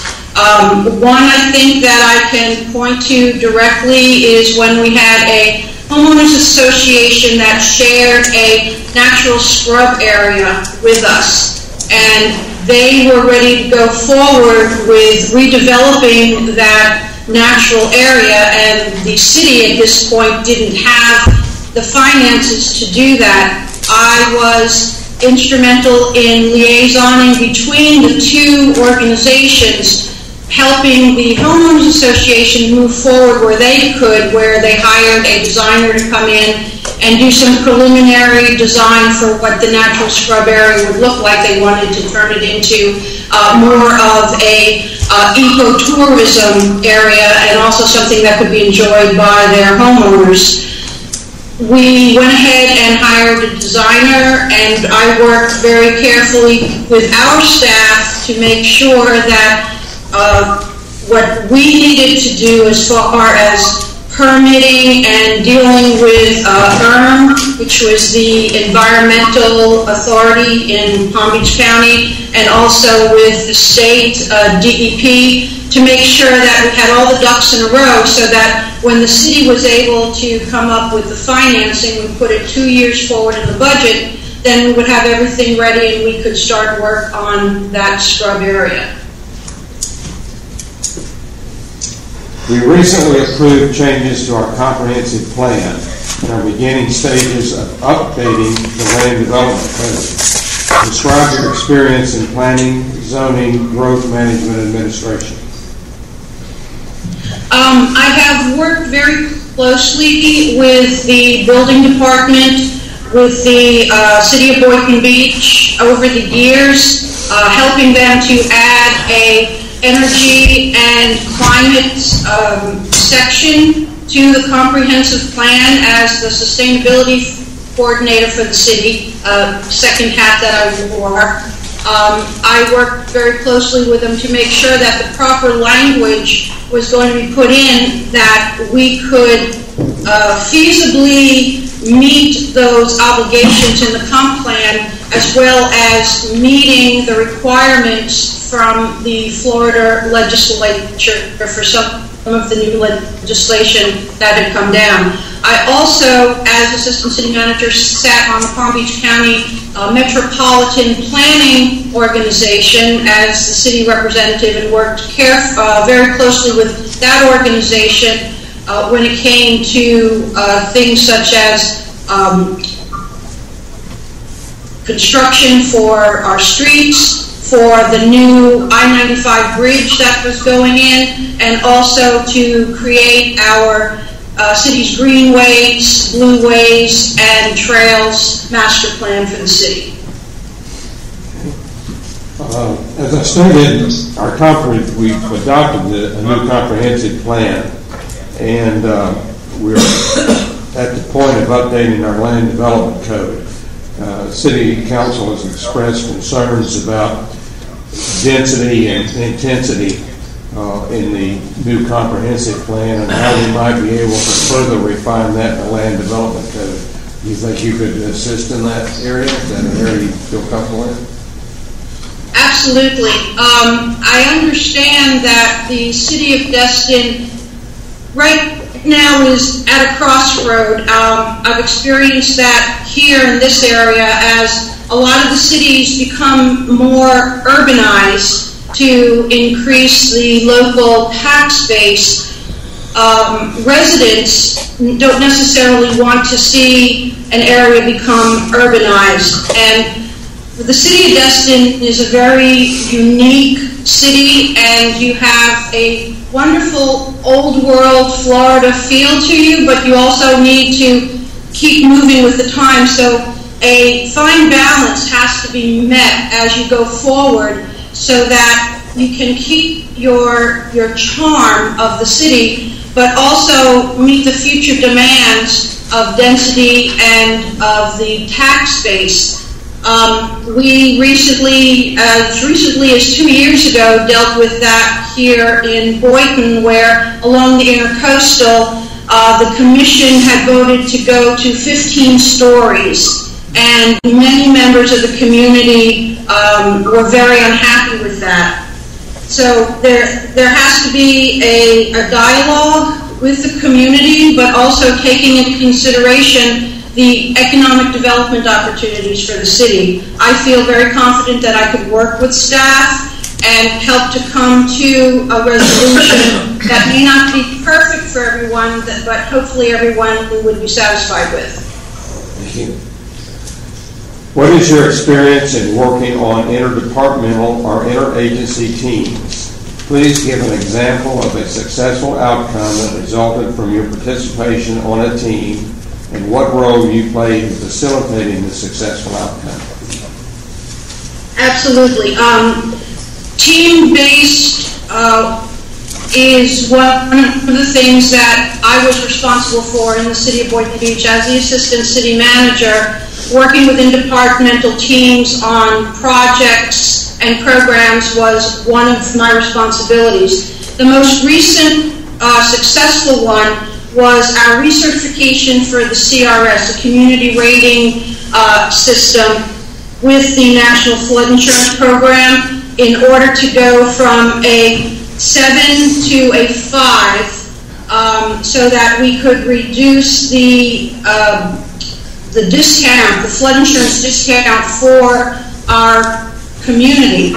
I worked with all of the relevant departments, and we also had an outside consultant come in to help guide us through the new floodplain manager manual, so that we knew that we were doing everything according to the new rules and regulations.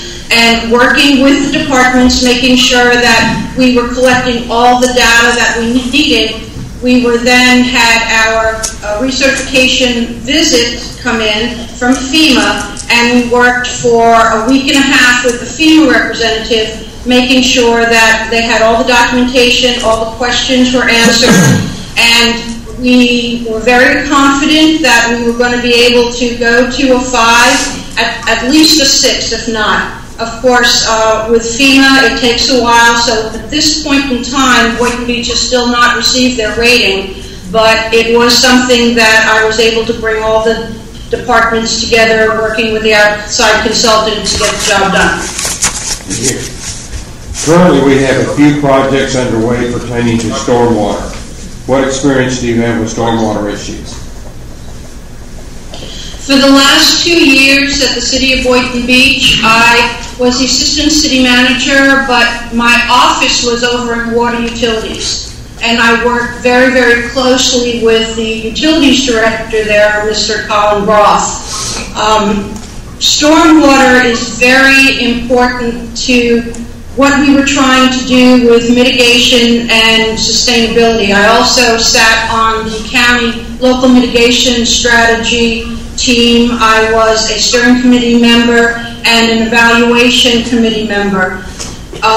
We put together a stormwater master plan for the City of Boynton Beach once the new utilities director came on board. I have worked very closely with the engineers on staff in order to identify and make sure that stormwater issues we had were part of the plan. During January 2014, I know that the City of Destin had issues. We had major flooding in the city as well. So stormwater became a priority for the city at that time. And I've been working with staff, with outside agencies to make sure that we are able to mitigate against further flooding issues. How have you balanced the need for exceptional customer service with the need to ensure compliance and codes and regulations that ensure public health and safety? Please describe a specific example of how you accomplished the balance. Would you like me to repeat that? I stumbled. Yes, please.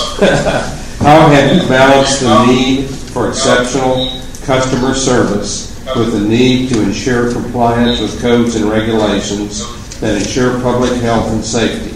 Please describe a specific example of how you accomplished this balance. Okay, I absolutely understand the question that you're asking, because we've had to revamp our code compliance division at the City of Boynton Beach. One of the issues that we were having regarding code compliance was the follow-up. We were able to successfully cite those areas in the city that were a danger to the health, safety, or even the aesthetics of the city. However, with limited staffing, it became problematic to follow up on some of those. We would give the code violation, and then based upon the compliance regulations, there's periods of time that the property owner has in order to rectify the problems.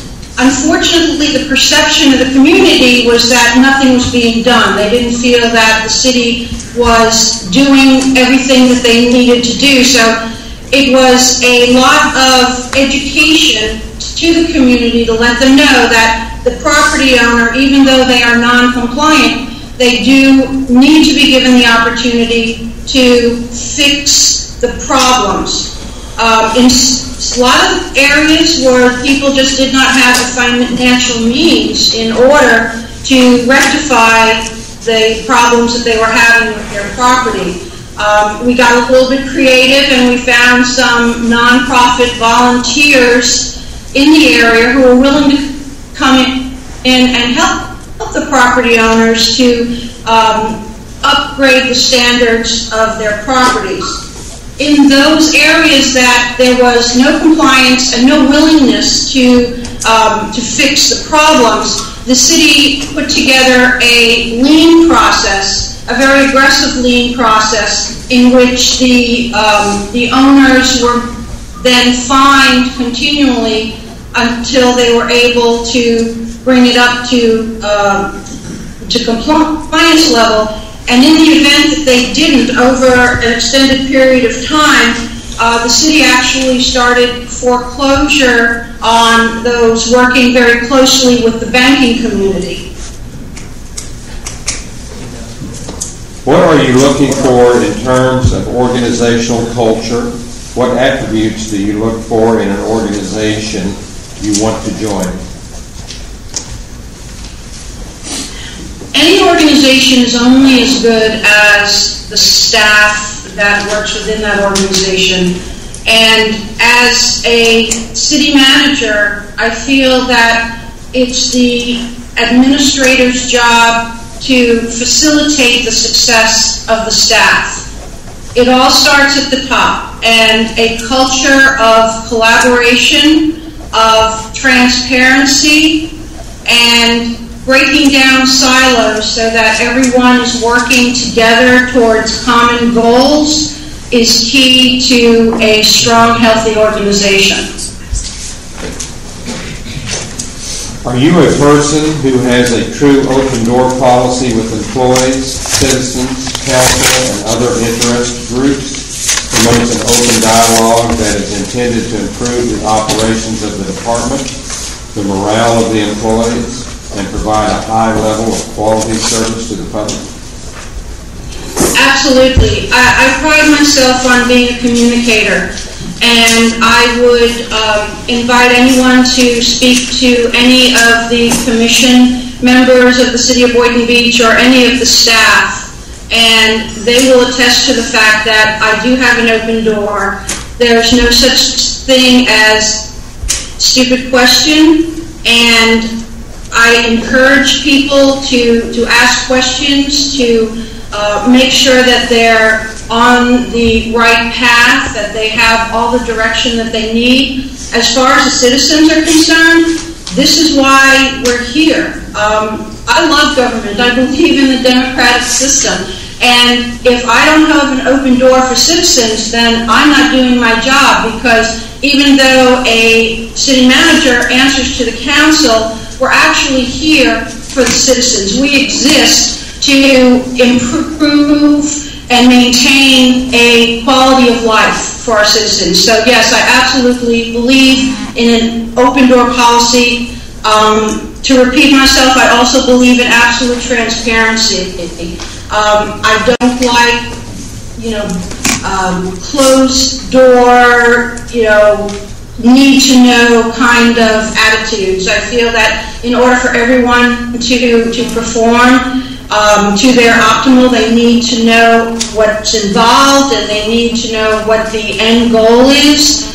And citizens need to be educated. Sometimes they have wrong perceptions, and I'm always available to sit down and talk with citizens and help to educate them on the way that the local government works. What do you consider to be your greatest work-related accomplishment? Oh my goodness. I've truly been blessed working for the City of Boynton Beach. I've been able to put in place a lot of programs that I work very, very hard for. I think the most recent one that I'm most proud of is our Greenway, Blueway, and Trails Master Plan, because it's not just about recreation, it was about economic development. It was about diversity and equitable justice for the entire community. To put in places the non-modal transportation opportunities for people to not only enjoy a recreational, healthy lifestyle, but also to get to work, to get to jobs. If someone can get a job across I-95, yet they don't have a safe place to walk or ride their bicycle, then we're not doing our job, because honestly, not everybody can own a car.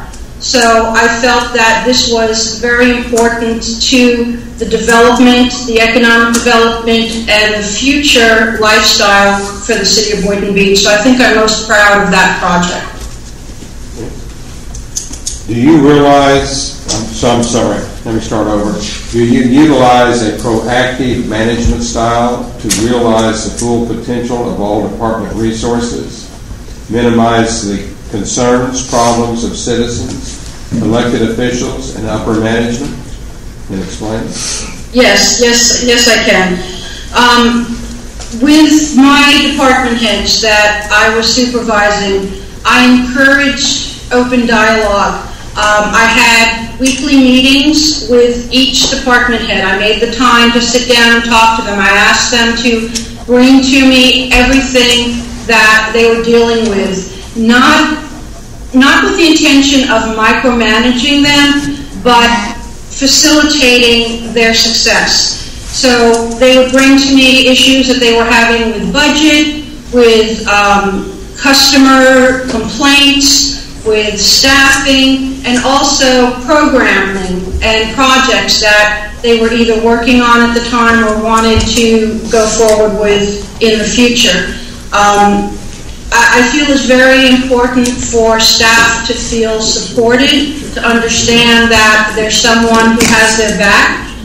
It's not the end of the world if you make a mistake, as long as you take ownership of this mistake and you find a way to rectify it. I try to encourage that culture, that there's no reason to be afraid of stepping out or trying new things, because if you fail, then all we need to do is regroup, look at why it failed, and do better the next time. How do you keep or have kept the elected officials informed? Yes, sir. First of all, the city manager at Boynton Beach was directly working with the city commission. However, in the city manager's absence, I would take over that role. And it was very important to have weekly meetings with the city commission, not only to keep them informed of everything that was going on in the organization, also to discuss upcoming and future agenda items, but also to get their feedback and find out where their concerns lie, to help the elected officials to maintain their ability to work with and assist the public, to basically facilitate the role that they've taken on as an elected official. I guess the final of the prepared questions is, when are you available to start? As soon as I can find some place to hang my clothes and lay my head. So I'm sure that there are rental properties that are available in the area. I've already looked to see the closest extended stay, and I can start as soon as I can find a place to stay. I think our staff has already started doing a little groundwork for you.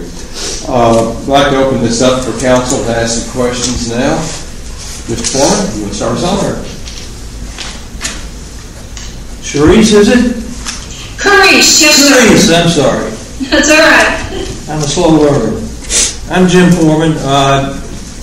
Earlier you did an excellent analysis of our budget that we depend on for our capital improvements largely on grants, and you mentioned the restoring on that. And I think that's very important. What the background of this is that we have a charter with a 2 mil cap. Now this is fine as long as we don't have to do all of the services involved. But at some point we're going to have to work our way out to do capital improvements in the city. How would you approach that? Well, you're on the right track as far as looking at grant funding. The economy is still rebounding, and I don't know of any municipality where their tax base is enough to do anything with capital improvements. One thing that I've done in the past working with our legislative lobbyists is trying to get the city on the list for appropriations.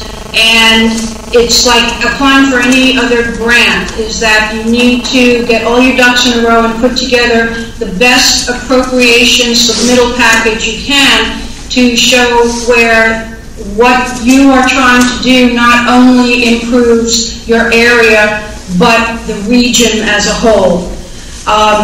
Regular maintenance for your facilities, for me, that needs to be a priority. I have seen brand new buildings in our area deteriorate because regular maintenance was not made a priority. During the downturn, we had to cut back here and there. Maintenance is where the cutbacks usually happened. Unfortunately, we're now dealing with crumbling infrastructure, and we need to get that back on track as soon as possible.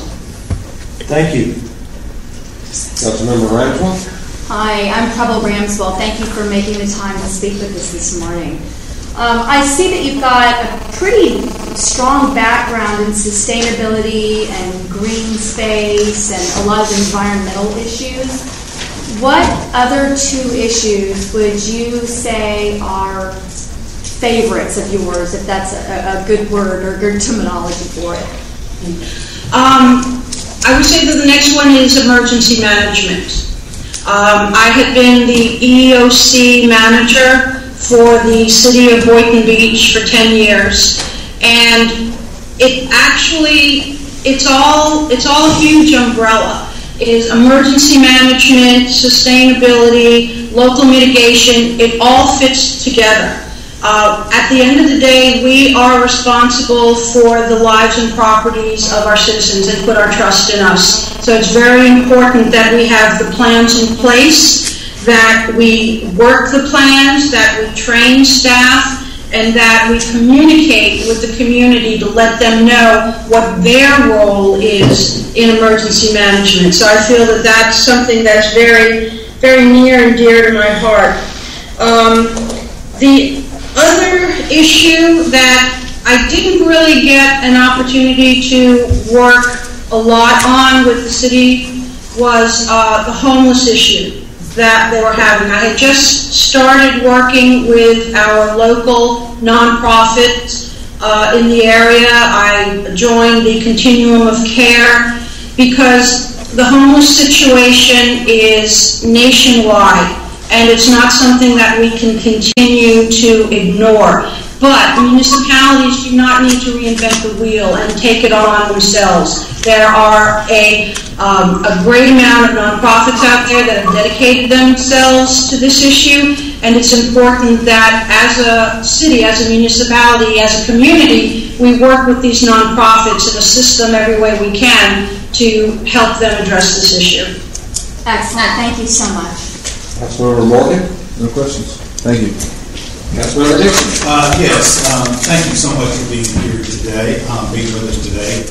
Carice, what was the circumstances behind you leaving Boynton Beach? Yes, sir. I took an early retirement. In our pension plan, if you had a certain amount of years of service, you could go ahead and take the early retirement. And the reason I did that is my husband and I would like to relocate somewhere up in North Florida. I have a mother who lives in Louisiana and a father who lives in Georgia. So living anywhere up in the North Florida area would afford my husband and I to be closer to our family, which family is very, very important to me. So that's why we decided that this was a good time to make the move. And even though I love the city of Boynton Beach and I was sad to leave, it's time for me to look for new opportunities. Okay, thank you. Councilmember Martin? Thank you, Mayor. Kyron Marler here. Members of most city councils are from various backgrounds, from blue collar to business to just plain citizen to retired military and just plain retired. some councils have a tendency to micromanage. Do you feel comfortable that if that should happen, that you can stand up to the council if you know that you were right and we're wrong? Yes, sir. And I've had a lot of experience with that.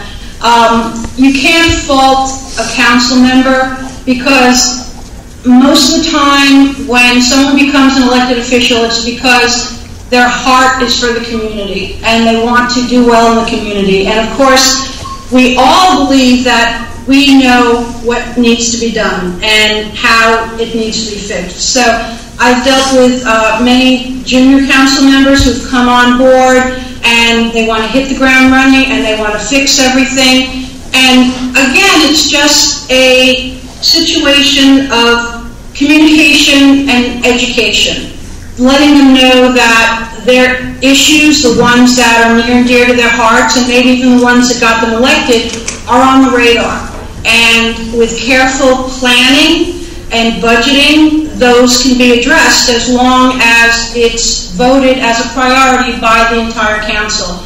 I have no problem having those hard conversations. I respect the elected officials for who they are and how they got into office, and I believe that if they came to office with a purpose, then it's up to us to try to help them achieve that purpose. Thank you, ma'am. That's all I have. Councilmember Brady? Thank you. Thanks a lot for spending time with us today. The only question I have is, what are your thoughts on the council going to department head staff with questions, not necessarily given any type of direction, but just simple questions? I'm okay with that, as long as the city manager is made aware. With my staff in Boynton Beach, we had a culture and an understanding that a commissioner should feel free to ask a question of staff, and staff was obligated to answer that question as honestly and professionally as they could. What I do have a problem with is commissioners trying to persuade staff members to do or work in a certain way. Those are conversations that should be between the elected official and the city manager. But there's no reason why a commissioner can't call up, say, a Parks and Recreation director and ask a question about their budget or about a program. That's just, any other citizen would be able to do that as well. But if there's issues, problems, or direction that the council members wish to give, I feel very strongly that needs to go through the city manager. Thank you so much. Councilmember Destin? No questions. Okay, anyone else with a second thought, follow-up? Great. Thank you very much for your time this morning. Enjoyed getting to talk to you, and apologize for slaughtering the pronunciation of your first name. Not a problem. And thank you so much for this opportunity. I have to tell you, I was a little bit nervous. This was my first Skype interview. And I felt a little nervous too, because I forgot to ask if you had any comments or anything, any statements you'd like to make or say to the council. Just that I've been to the city of Destin. When my son was very young, we used to go up there to camp and to visit. It's a beautiful community. Personally, I think that Destin has a unique opportunity at this point in your development, and smart growth would be the best way forward. Even if I am not your choice, I would urge the council to take into consideration smart growth and move cautiously so that you can achieve your economic development goals, but not lose the beautiful flavor and charm of your community. Appreciate those comments. Thank you very much, and again, sure appreciate your time this morning. Thank you very much. Y'all have a great day. Thank you. Thank you.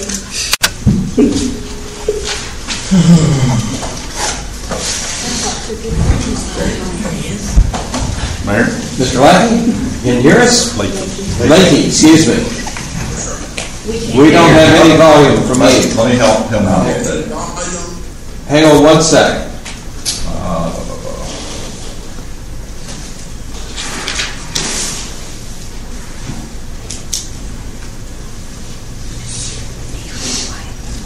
Yeah, he was fine. Let me just turn up the volume on the master, and we'll go from there. We're having just a little volume problem. We'll be with you in just a minute. I was going to have to go down there and fix that. Okay, can you talk now? Go ahead and say something, Mr. Lakey. Give us a test, will you? Okay, test. 1, 2, 3. You're loud and clear. How do we sound? You sound perfect. Well, welcome to the Destin City Council. We've got the full crew here, and we're ready to start if you are. I am. Right. We'll obviously be asking you quite a few questions and taking notes, and hope not to distract you. So we'll just plow right along, and I'm going to do this rather quickly so we don't run out of time. Okay. What have you been able to learn about the city of Destin?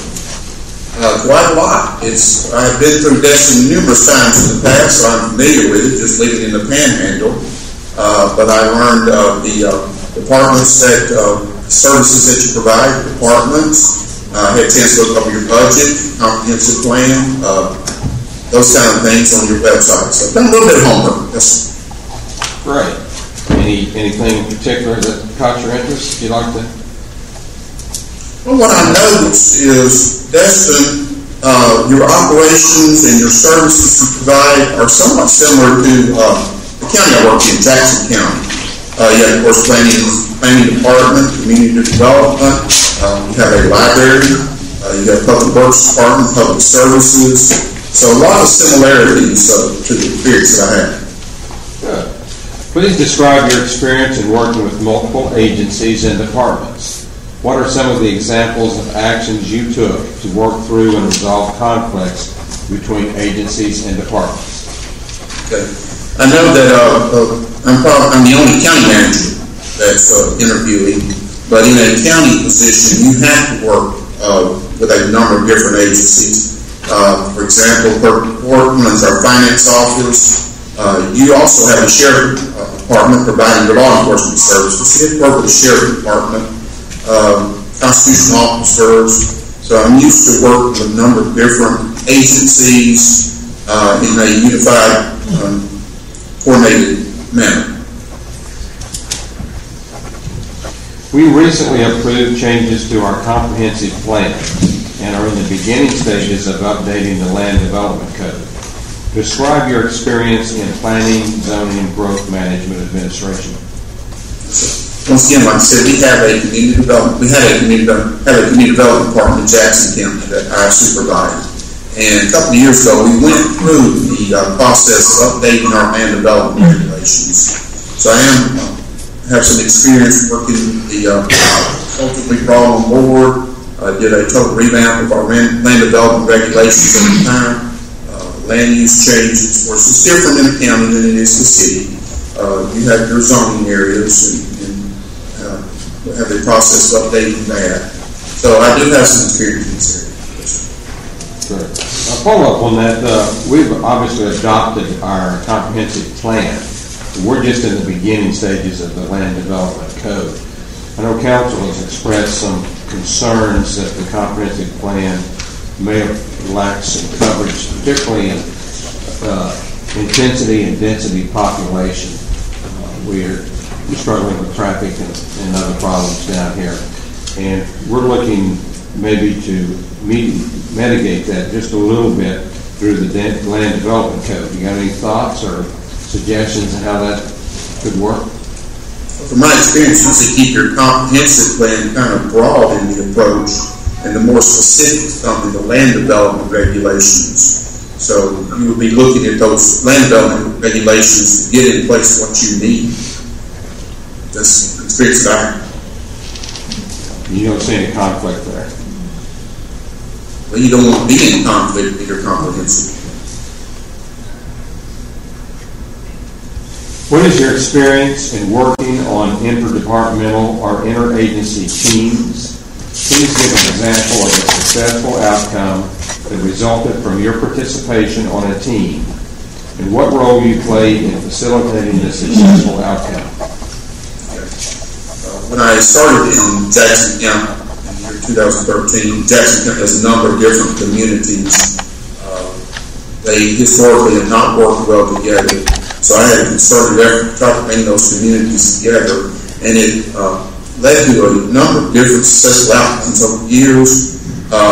We worked with the City of Marianna on a joint treatment plant. The City of Marianna was building a new treatment plant. Jackson County was thinking of building one, but instead of us incurring the cost, we entered into a partnership with Marianna to treat our goods, so that saved money for the county. There's been a couple of 3 joint projects regarding economic development, probably most notable with the recruitment of Family Dollar from Jackson County. That was a joint City of Marianna, Jackson County effort, working together with the city officials. I've also served on the Main Street Marianna Board, so I am familiar with CRA, redevelopment areas. And by serving on that board and working with the City of Marianna, have that experience. Thank you. Currently, we have a few projects underway pertaining to stormwater. What experience do you have with the stormwater issues? I don't have direct experience with stormwater issues, but I have experience with capital projects. Large capital projects, most notably in the county, they're road projects, but there are a lot of similarities dealing with engineering firms, making sure that your engineering plans are sufficient at the time to accomplish, and as you move forward, making sure that the project is on track and budget. How have you balanced the need for exceptional customer service with the need to ensure compliance with code and regulations that ensure public health and safety? Please describe a specific example of how you accomplish this balance. Your code enforcement issues are always kind of tricky because everyone's going to have an opinion on that. I was the individual in 2003. Jackson County did not even have a code enforcement officer, so I was leading an effort to establish a code enforcement agency, hire the first code enforcement officer. So to give Jackson County a way to deal with these kind of complaints. Maybe specifically is one complaint that came up, a person that was running a auto salvage place, did not want to put a fence up, the neighbors were complaining, and it's just a matter of going out possibly and went out and talked to the owner on site, looked over, came to an agreement what can be done to mitigate that. So I am used to working with the public and business owners to solve those kind of issues. What are you looking for in terms of organizational structure? What attributes do you look for in an organization you want to join? I'm sorry, what attributes do you look for in an organization you want to join? When I looked over your website, you have first of all, you have a wonderful area to begin with. Looks like you have a well-organized city, departments seem to be organized, and I'm just looking for a good opportunity, a good organization, a place where I can contribute to what you are doing. And in your particular situation, you're hiring an interim. You're going to be looking for a person with operational skills to come in. I have those operational skills. And kind of going from one full-time manager to the recruitment process with another full-time manager.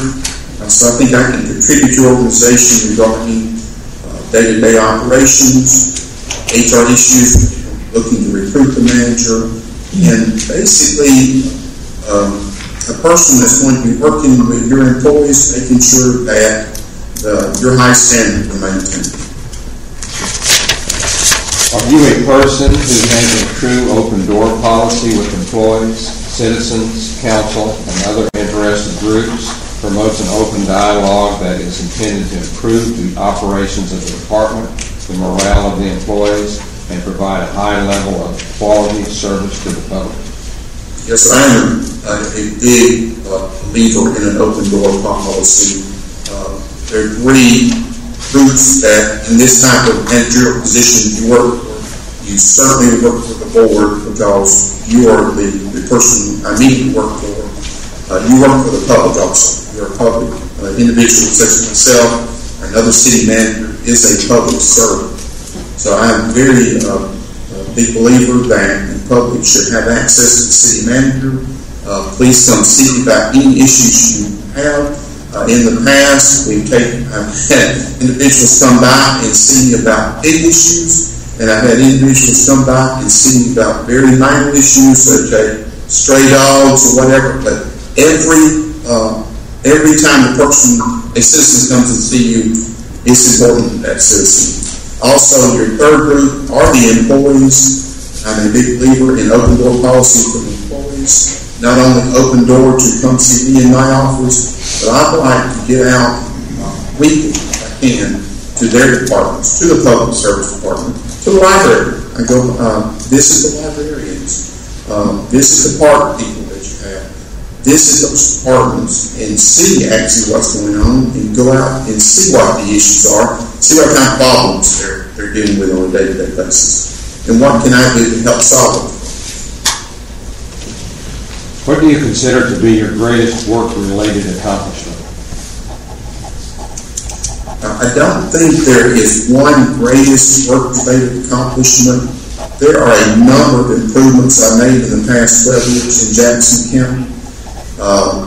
Jackson County and Bull County had a number of road issues. We were able to work and get funding to pave over 100 miles of dirt roads. That was an accomplishment.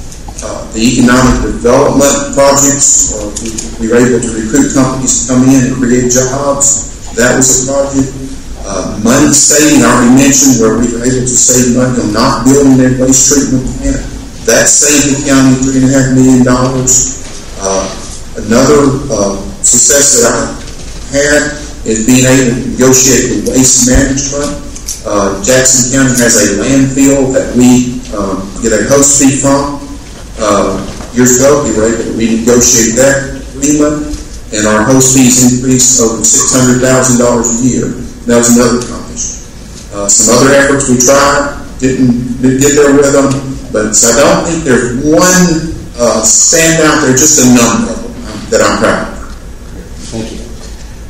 Do you utilize a proactive management style to realize the full potential of all departmental resources, minimize the concerns, problems of citizens, elected officials, and upper management? Can you explain? Yes, I do utilize a proactive approach. I already mentioned that I like to get out to the departments and see what's going on, and meet with the departmental directors. I like to establish a one-on-one communication with board members, council members in your case, one-on-one communications. I like to know what your concerns are on almost a weekly basis, ongoing. So I am a proactive person trying to see what the problems are because I really believe that if you don't try to solve a problem right away, you sit back, ignore it, the problems are only going to get worse. You touched on this next question, but I'd like you to expand on it just a little bit. How do you keep or have kept the elected officials informed? Okay. Elected officials are certainly individuals. You're going to have your own communications approach, management approach. How active you're going to involve is going to be different. So if I was to you were to put me in this position, I'd like to almost immediately meet with each one of you individually and find out what is your best way to communicate with the manager. Do you like face-to-face meetings? Do you like for me to call you when issues come up?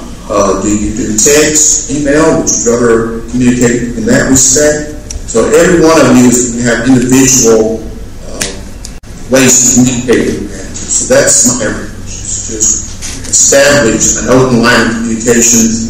Everybody works with USNB. Okay. And the final question on our list of form questions is, when can you start? Immediately. Immediately. Good. That's right. We're going to ask the council to individually ask questions. And Mr. Foreman will start us off. Mr. Lady, Jim Foreman. One of the attributes, or let's say responsibilities of the city manager, is to get out into the community and to explain the policies and to connect with the public in general. What organizations are you currently a member of where you are? Okay, member of the Kiwanis Club, civic organization. I was a member of the Main Street Mariana Board, member of that. I was on the Jackson County Chamber of Commerce Board, was a member of that. I'm about to form a City of Graceville Merchants Association. I've been invited to do that. In addition, years ago, I mentioned 11 different communities in Jackson County. I started a quarterly meeting of these communities with their city managers, city council, individuals if they want to come, which I'd be kind of careful with sunshine, only one of them come at a time. But we set up meetings so that they could know what's going on with the county, we could find out what's going on in their cities, and find ways to jointly solve it. Thank you. Councilmember Ransell. Hi, how are you? I'm Preble Ramswell. Thanks for being with us today. I noticed in your resume under Jackson County Board of County Commissioners that you listed working with community leaders to identify local needs. I was wondering if you could expand a little bit about that. Do you mean the commissioners? Do you mean general public? What are your thoughts on that? Well, just like I had mentioned in the last question, setting up meetings. I set up a quarterly meeting with the different communities. We'd always invite the city manager, a city leader from that city. We'd always have a few of our departmental directors there at those meetings. They could find out what's going on in the county, how it affects the cities. We could get input back from the city, how we could help the cities. As part of the chamber board I was part of, I was on the Government Affairs Committee, working with some leaders there. So I always invite any city leader to come see me. I even get out from time to time and stop by the city hall out in the county areas and see what's going on, how y'all doing, anything I can do to help you, anything the county can do to help you. So it's very important, again, meeting the public, meeting community leaders. This is community leaders that you're going to meet through city organizations such as Kiwanis. I would be invited to speak to the Rotary Club, other city organizations from time to time. I always accepted those invitations. Some of the best part of those presentations, not what I was presenting to them, but the question and answer time, they did, what's going on in the county? What are y'all up? What are y'all doing? So I love those opportunities to get out of here. Great. Thank you so much. Okay, thank you. Councilmember Morgan. Yeah, thanks for being with us. Jackson County is landlocked, and we're very much tourist-driven coastal community. Do you anticipate any challenges with making that transition? Not at all. I worked for Escambia County for 4.5 years. For a while I was in the public department. Of course, Escambia is not a landlocked county. It's a beach area. I'm familiar with Port St. Joe, having a second home down there in the beach community. So I am familiar with the beach issues. I've seen the growth that you had in Destin, visiting here in the early 90s, what your city was then.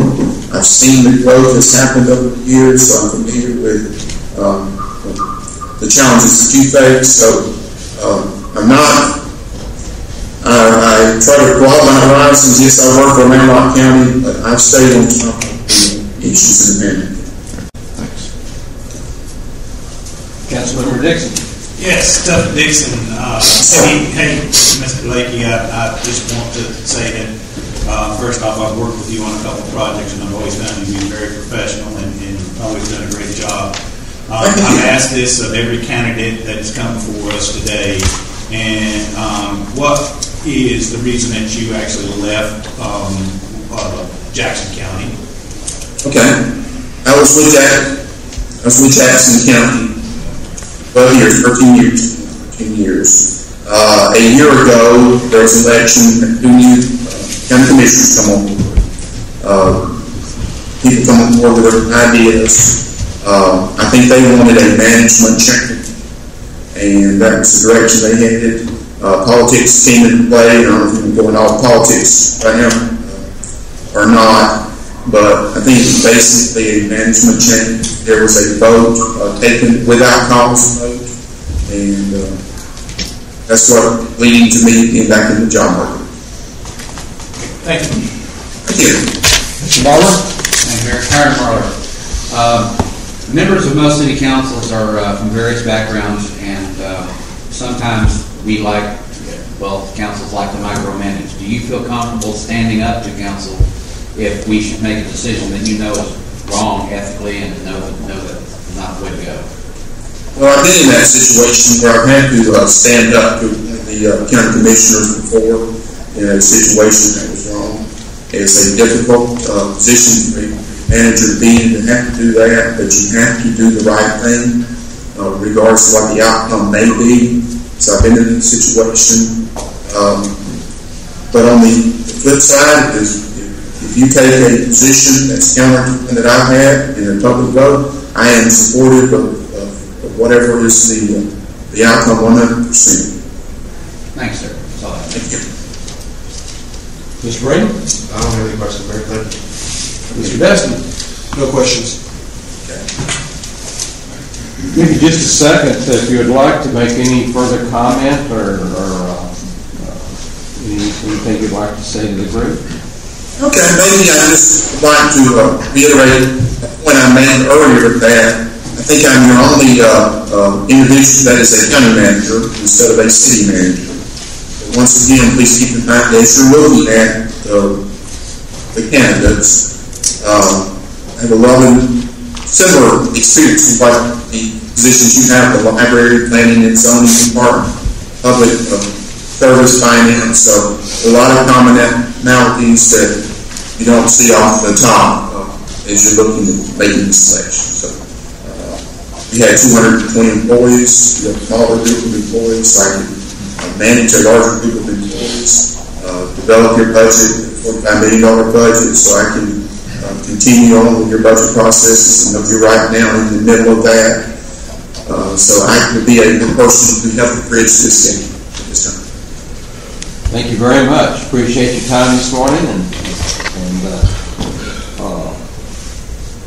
I'm not sure exactly where we're going with this at this point, how quickly we'll get back to you, but it'll be soon. Okay, well, thank you for taking time and offering me this interview. I appreciate it.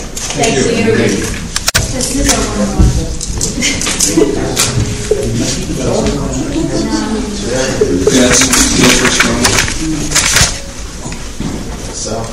Greetings. Mr. Brown, or can you hear us? I can. Can you see and hear me? I can hear you, but you're not moving. The picture's not going. We're going to adjust the sound for just a minute. Would you say something else to let us see if we can get the volume up a little bit? There you go. There we go. Testing 1, 2, 3. There you go. Hear me okay? It's not bad. Everybody here okay? Yeah. Yes, sir. We want to be where you are. It looks like we are. It's such a beautiful day. I thought I'd stay out here where the lighting is good. Mr. Taylor Brown, this is the group in front of you is the entire City Council, basically. I'm not going to introduce them all. We're going to go straight into questions, and they're going to each ask you a question later. We'll introduce them as we go around, if that's okay. That's fine. And again, we're going to be asking questions, probably taking notes. Don't let us distract you.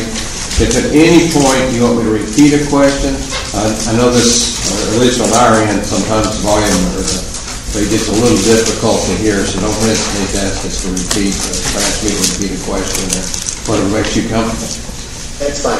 Okay, we ready to go? Yes, sir. What have you been able to learn about the city of Destin? Well, I haven't had very much time, honestly, but I've been familiar with Destin for years because I'm one of your vacationers. So I've been visiting Destin for at least 20 years, and it's definitely my favorite beach that I've been to in the world so far. As far as your organization, the city, I've spent some time online looking at your vision and your comp plans and your LDC, as well as your budget documents. From what I can tell, you're doing a fantastic job. You're running a very good city. A lot of the hard work's behind you, it looks like, and it looks like you're ready for implementing a lot of the good ideas that you've already gotten put down on paper and codified. So that's my impression at this point. Good. Please describe your experience in working with multiple agencies and departments. What are some examples of actions you took to work through and resolve conflicts between agencies and departments? Throughout my career, I've worked in places that were highly urban, and in many cases had lots of different departments or agencies or intergovernmental relations. Particularly if I think back to my time in Arlington, Virginia, which is right across the Potomac River from Washington, D.C. It's a highly urbanized area. We had to deal with the government, the Pentagon, the Amtrak, and the Metro Rail, transit authorities, the airports authorities, just on and on. So that's something I'm comfortable doing. In a more recent and local example, one of the reasons a little over 6 years ago that I sought the city manager job in Trenton was that I was already here working as the county's planning and zoning director. And at that time, the commission at the county and the cities the relationship had fallen into peril, and they were not in a good place. And I felt like I could really be a bridge because I already worked and knew of all the players on the county level. I worked in the city, and I had worked with their prior city manager, and I had gotten to know some of their commissioners when I had run a countywide visioning program and had invited them to be part of the process. I felt like I was in a unique position to reach out and try to mend those relationships, and I did that within the first year of taking on the job of city manager in Trenton. It had gone from a situation where the cities that had local agreements between the county and Trenton for animal control and code enforcement and fire protection, those agreements had broken down, and in some cases broken off entirely, with each government going its own way, and largely over money. I brought all parties back to the table. We renegotiated. We struck contracts that were fair for both sides, and worked at rebuilding the relationship and the partnership, it only makes sense in these times that government cooperate with each other as much as they can to be efficient. I also got the two commissions to have dinner together and start building the human relationships that really make working together a lot easier. And now they meet once or twice a year in a public meeting setting and maintain that relationship, and always are looking to see if there are ways that they can further their partnership and work together in more ways. So that relationship is very good today, and I'm proud to say I played a big role in that. Here. We recently approved changes to our comprehensive plan in our beginning stages, and are in the beginning stages of updating the land development code. Describe your experience in planning, zoning, growth management, administration. He may not be able to hear you. I'm seeing an error message come up here. We are getting an error message on our screen. I don't know if you can hear us or not. You froze up. I just started to be able to hear you again. I hope that you were able to hear me complete my last answer, were you? Yes, we heard it. Yes, we heard your last answer. It didn't come up until after you finished. Can we repeat the question? Or Yeah. Do we need to resolve? Hang on just 1 second. We're trying to resolve this error message. We good? That's a Skype error. I think we're okay. Good. We're going to give it another try. Let me repeat the question. Thank you. We recently approved changes to our comprehensive plan and are in the beginning stages of updating the land development code.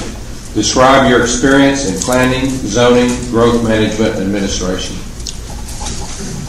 Well, that has been the bulk of my career. I did my undergraduate work in urban planning and went on to receive a graduate fellowship to attend graduate school in planning, and have been working in that field in one way or another very well ever since.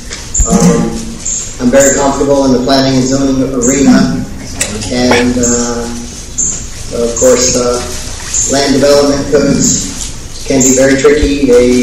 They are complex, and land use decisions. I hope that you're hearing me because you're breaking up on me. We're hearing you loud and clear. Okay. Suffice it to say, I'm like Brer Rabbit, and you can throw me in that briar patch because planning and zoning is home to me. That is my expertise. You know, as a city manager, most managers are generalists, and the most successful ones, I believe, have risen through the ranks in local government, and they've come from one field or another. So they do have an expertise in something, but once they get the manager's chair, they're expected to be generalists and learn a little bit about all of the other departments. And that has been the case with me. And so for me, my expertise is planning and zoning. As I stated, getting a follow-up question, as I stated, we completed the comprehensive plan and have just started into the land development code. Unfortunately, I think some of the council has questioned that we were able to form the comprehensive plan to do exactly what we wanted it to do, and we are now facing the dilemma of looking at trying to correct some of the shortcomings utilizing the land development code. Do you have any thoughts or ideas about doing that? Well, I know I'm putting you in a difficult spot without specifics, but just as a generality, how do you feel about modifying the comprehensive plan after it's already been passed to the land development code language? Well, I think both those documents, particularly a comprehensive plan, it's a roadmap, but it's an ever-evolving document. It doesn't need to be set in stone, and it evolves as time goes on and as your community changes. And in your case, you've had an election and some turnover in your policy makers, and they have brought to light some issues that they'd like to revisit. And I watched those meetings and saw that there's interest not only with some of the elected officials, but also some stakeholders in the community. And my advice would be to address them, and sooner the better, because the more support you can have from the public as reflected on your commission, the more likely you will be successful in actually implementing what the comprehensive plan sets out to try to create. There's no problem, in my opinion, in going back and looking at a few issues, even of a freshly passed and approved comprehensive plan. And you're better off to do that before you get too deep into the land development code. In Florida, the comprehensive plan trumps the land development code. So your land development code is intended to be in support of your comprehensive plan. So if there are discrepancies and problems with the comp plan, you should correct those first and then develop a development code that supports that document. Because if at some point when you've got a particular project being developed, if you have a legal challenge or something along those lines, the comp plan is the controlling document. That's the one that's more powerful than state law. Thank you. What is your experience at working on interdepartmental or interagency teams? Please give an example of a successful outcome that resulted from your participation on a team and what role you played in facilitating the successful outcome. Again, throughout my career, I've been involved in intergovernmental relations. It's very important. I'll give you an example of a fairly recent incident that happened here in Trenton that involved an emergency management situation. Luckily, I had been participating for a number of years with the county on their county emergency operations center, where we meet several times a year, and at least once a year we conduct exercises, scenarios, what would happen if this, that, and the other. And it's an exercise so that all those various agencies and governments can kind of know their roles and be prepared should a disaster actually strike.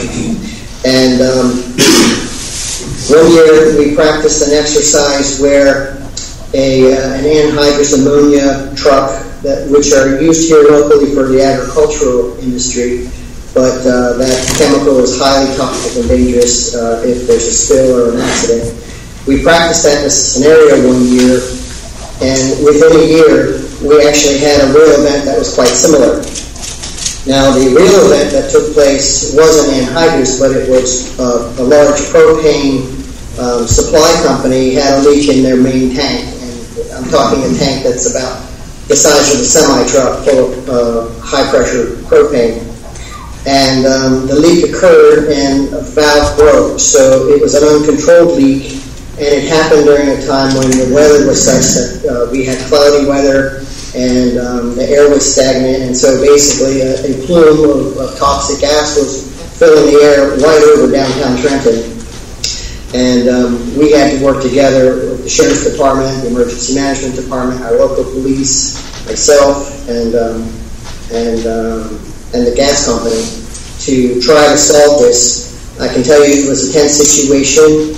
We got within 15 minutes of having to evacuate the entire city of Trenton in the middle of the night on a Sunday night on a school night, and to shelters that could only shelter maybe 25% of the city's population. So we did learn some lessons during that. One of the critical roles that I played was getting the evacuation, the people and staff necessary that would have been needed to do an evacuation, getting them rolling an hour or two in advance of when we were going to actually need to make that call, so that once that call was made, they would be in place and ready to move, and getting people into buses and out of town before the gas got to a toxic concentration. Luckily, we were able to bring in a specialist from Gainesville. He was able to stop that leak about 15 minutes before we would have had to do the evacuation in order to perfect it and get everybody to safety prior to the point where toxic levels would have reached concentrations of being deadly, frankly. So that's an example of something I did during an incident, but it's also an example of how building the relationships with those people in advance made all the difference, in that when we were in the situation, we knew who each other were, we knew what roles we played, and they were able to trust my input and roll with it. Thank you. Currently, we have a few projects underway pertaining to stormwater. What experience do you have with stormwater issues? A lot. I was the stormwater manager for Gilchrist County. During that time, I attended courses through the Swanee River Water Management District and achieved a credentialing as a certified stormwater manager through the association in Wisconsin. And throughout my tenure as a city manager for Trenton, I have also been assigned the stormwater management duties for the town. I haven't, to be perfectly frank with you, I haven't done stormwater management in a coastal community. And there are some subtle differences because you have these zones in coastal communities, which stands for the velocity of water that comes from coastal areas, waves and things like that. Of course, I had to study that, and I had to demonstrate competency in order to become certified. But as far as actual experience doing it, I haven't done that. So I want to be upfront with you about that. How have you balanced the need for exceptional customer service with the need to ensure compliance with codes and regulations that ensure public health and safety? Please describe a specific example of how you accomplish this balance. I spent about 10 years working in the hotel and restaurant industry when I was a younger person. I put myself through college working in some of the swankier resorts in the Phoenix area. And so I have a great deal of customer service training and experience at a very high level. And I have always thought that local government needs more people in it that have that kind of a background, because there's no need to treat your customers with anything less than the best you can just because in local government they're forced to be with you. They don't have a lot of choice. I think they still deserve to be treated as people who do have a choice, because in a way they do, in that they can leave and go to another community. So I have always tried to provide good customer service, and there's actually a book about customer service in local government specifically that I've read and reference often when I do trainings with my own staff. Now, if I understand your question, you're also wanting to know about customer service in relationship to how you enforce codes. And that is a bit of an art form in my opinion. And what I have discovered over the years is that people are generally fair and supportive of codes, so long as they are the same codes for everyone, and as long as the enforcement and the expectations are the same for everyone. And so, and I also think that if you take, as a staff person, if you take the extra time to sit down with a customer, citizen, or development professional, whatever the case may be, and explain not only what the code says, but explain the rationale behind why that code exists in the first place, so that it's just not some kind of arbitrary rule. If you can explain to the person why it is that that rule exists and what it is that the local government is trying to stop from happening or make happen, they're a lot more accepting of the rules and willing, again, to abide by them. And that's the extra step that I'm afraid a lot of people in local government go. They simply tell somebody no, cite a rule, and wish them well. I have found it's well worth the time to explain why the rule is there and give the person the opportunity to understand why you're going to say no, and to do so in a nice way, as well as explain any other options that may be available to them for redress if they still don't agree with the rule. What are you looking for in terms of organizational culture? What attributes do you look for in an organization you want to join? First and foremost to me is honesty and integrity. I will not associate myself with an organization that I don't believe has a commitment to open government, transparency, doing the right thing. And most places will say that they are, but their actions may speak differently. If I'm not convinced that an organization truly holds those values and demonstrates it through their actions, then I don't want to be part of it. So as far as a working atmosphere or culture, I like to associate with places that are collaborative. I offer my expertise is but a sliver of what's necessary to run a city efficiently and properly. And I recognize that. I'm just one little part. So I want to be part of a team that also recognizes that, a team of people who like each other, want to work together, want to create, be innovative, and make things better. Not just the status quo, not just collect the paycheck, but who want to actually build something and work towards making the community as good as it can be. I find people who feel like I do are typically passionate, and the lengths to which they will go to make things happen are extraordinary compared to people who don't share that level of passion.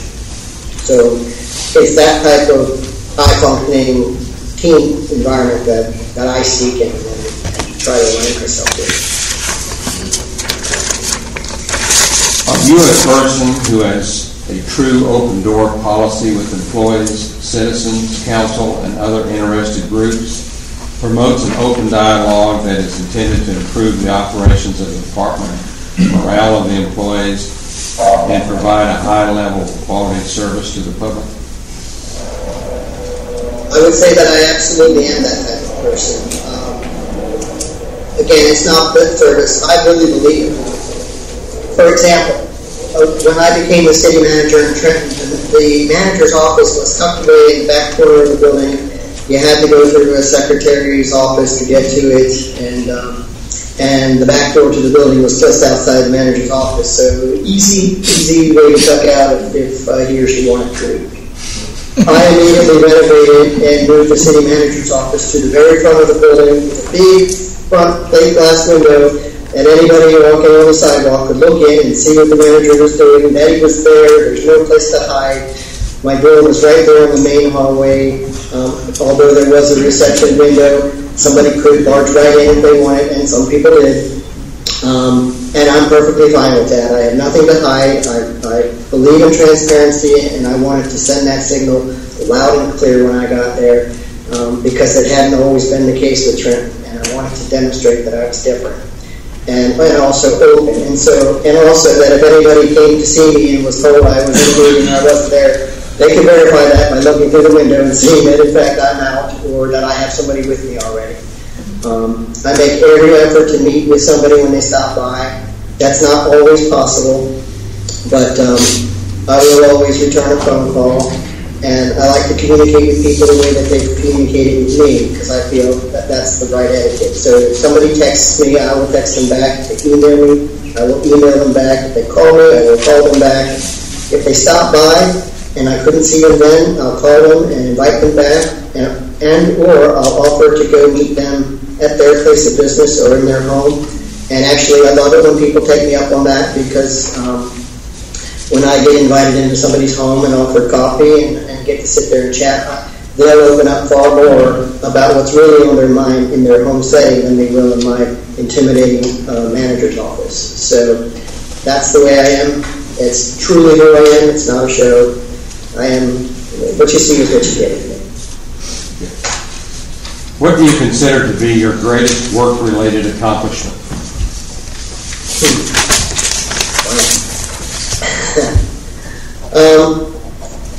I'll have to say, there's a lot of them over the course of my career. I certainly could probably cite one or two for every place I've worked, but I'll keep it in a recent context. Here in Trenton, I would say there's really there's two, but I'm going to say it's the team that I assembled to work here. I came to a city that was in the red, poorly functioning, with a lot of infighting,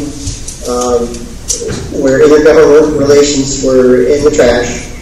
Morale was horrible. Staff was working with antiquated equipment, and they were at each other's throats. And when I left, only 6 years later, there was only one or two people left on staff that had been there when I arrived. A lot of turnover, mostly through retirements.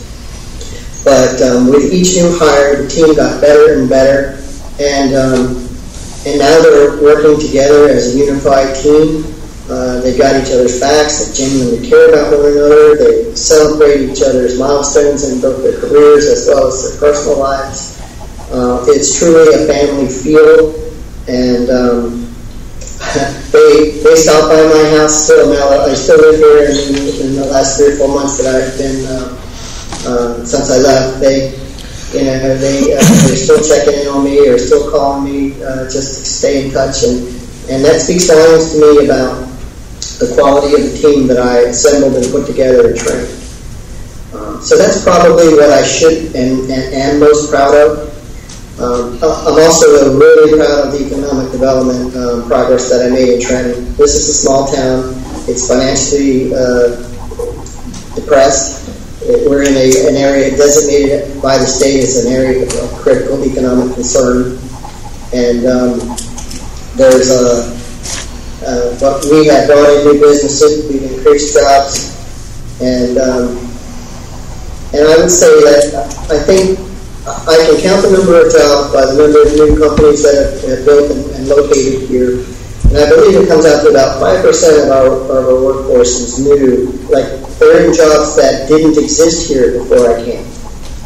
And to accomplish that kind of growth in such a short amount of time in a community that, like this, is an extraordinary feat in my mind, and I'm super proud of it. Do you utilize a proactive management style to realize the full potential of all department resources, minimize the concerns, problems of citizens, elected officials, and upper management? That's one. I would say that I do, or I certainly strive to. Change can be difficult for people and organizations, and local governments are probably notoriously bad about predicting change. I consider myself to be a change agent, but I also recognize that change is frightening to a lot of people. And so I'm patient enough to implement change incrementally and as to not overwhelm. I think you're better off doing things a little more slowly and giving people a time to change and become comfortable, because you don't want to be seen as a threat, because if you try to do too much too soon, you'll cause a revolt and they'll run you out of town, and then you won't accomplish much of anything. So I would say that I am, and I like, I'm a bookworm, and I've got an insatiable appetite for learning and improving, and maybe it's the German heritage, but I like efficiency, and I really like to make things as good as I can. So I bring that to the job, and I think I've got a pretty good track record of proving that I'm that way.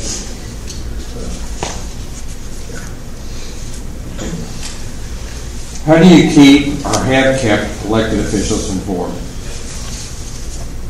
I communicate with elected officials the same way I kind of identified earlier. I communicate with people the way they wish to be communicated with.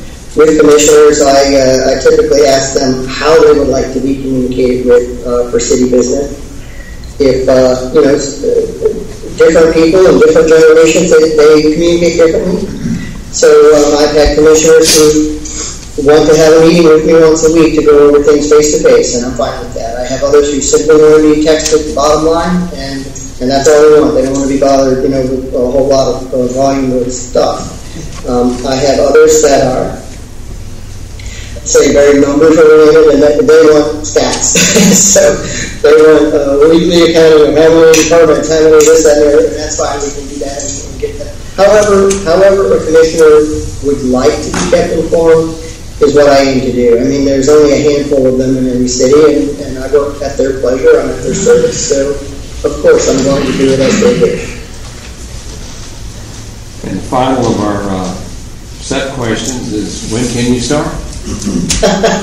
Well, I don't know about the others that you're interviewing, but for me, I'm ready, and I can be there tomorrow because I'm in an envious position that my wife and I have always been fiscally conservative type folks with our personal spending. So, and when I made the jump into city management, I actually took a pretty significant pay cut to become the city manager.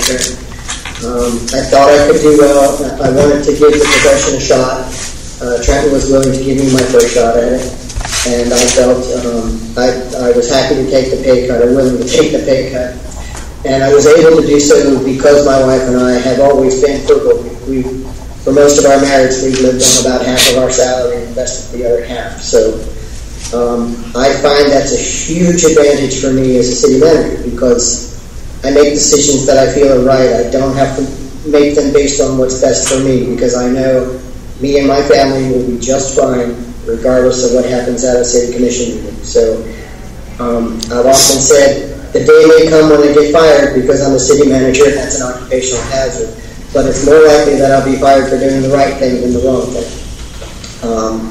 That being said, when I realized that, towards the end of last year, that the kind of change that was needed in Trenton needed to happen at the political level, and that it's not in my purview to play a part in, I decided to remove myself and try to seek employment in a city, where I can continue to progress. And I left when I did because there were lots of grants that I was successful in getting for the city last year that would start to be implemented in this year and into next. And I felt it to be in the city's best interest that I give them an opportunity to hire a new manager who could oversee the implementation of those projects from start to finish. It's certainly what I would want to do if I were the incoming city manager. So even though I hadn't even begun a job search, much less secured employment elsewhere, I went ahead and stepped down in order, because it was in the city's best interest. But that was an easy decision for me to make because I've been diligent enough in my personal life to make that financially possible. So goodness, I'm sorry if I'm rambling, but to answer your question, I can come right away if you need me. My family will be staying here, obviously. They're in school and everything else, and this is just a temporary gig. So it's a matter of me packing a suitcase and coming. And I can do that as soon as you need. I'd like to open the questions to the entire council at this point. That's fine. Mr. Foreman? Thank you, Mr. Brown.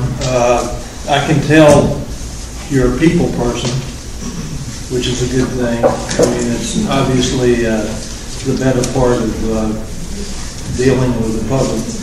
The question I've got is, as you can tell from the concern over the comp plan earlier, is that we're a city that's 90 to 95% built out and blocked on all sides from expansion, which leaves you only one dimension to go.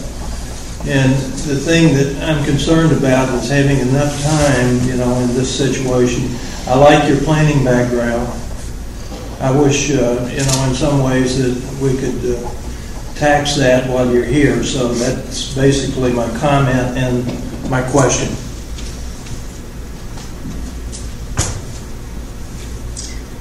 I'm not sure I heard a question, actually.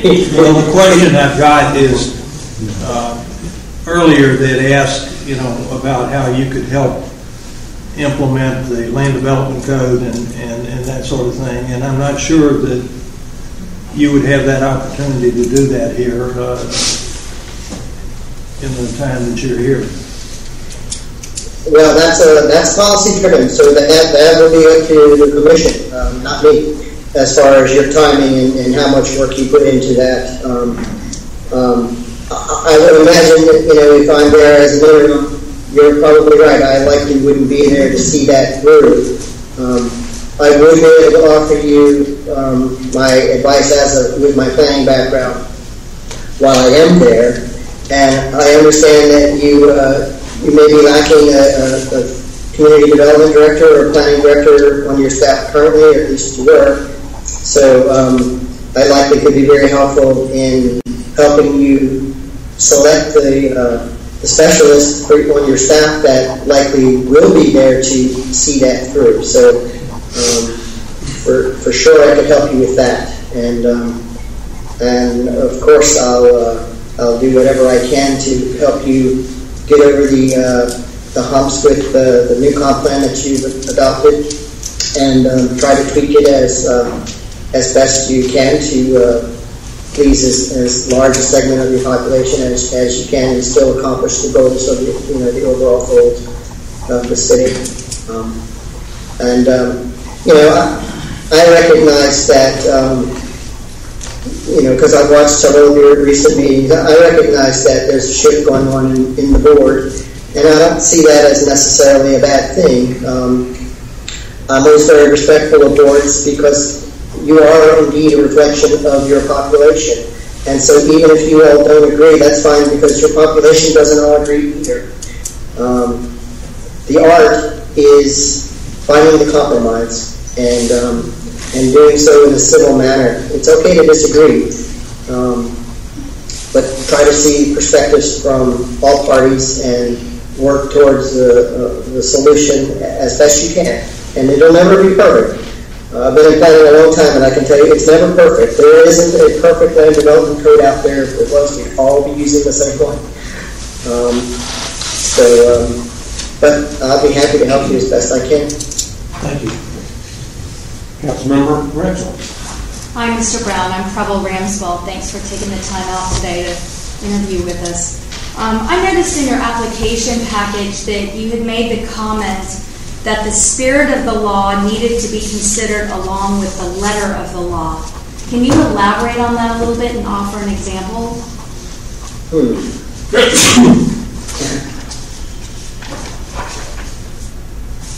Well,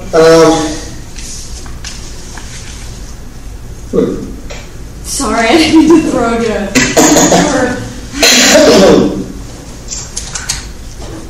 What I meant by that is that early on in my career, I learned that there's a lot of gray areas in life.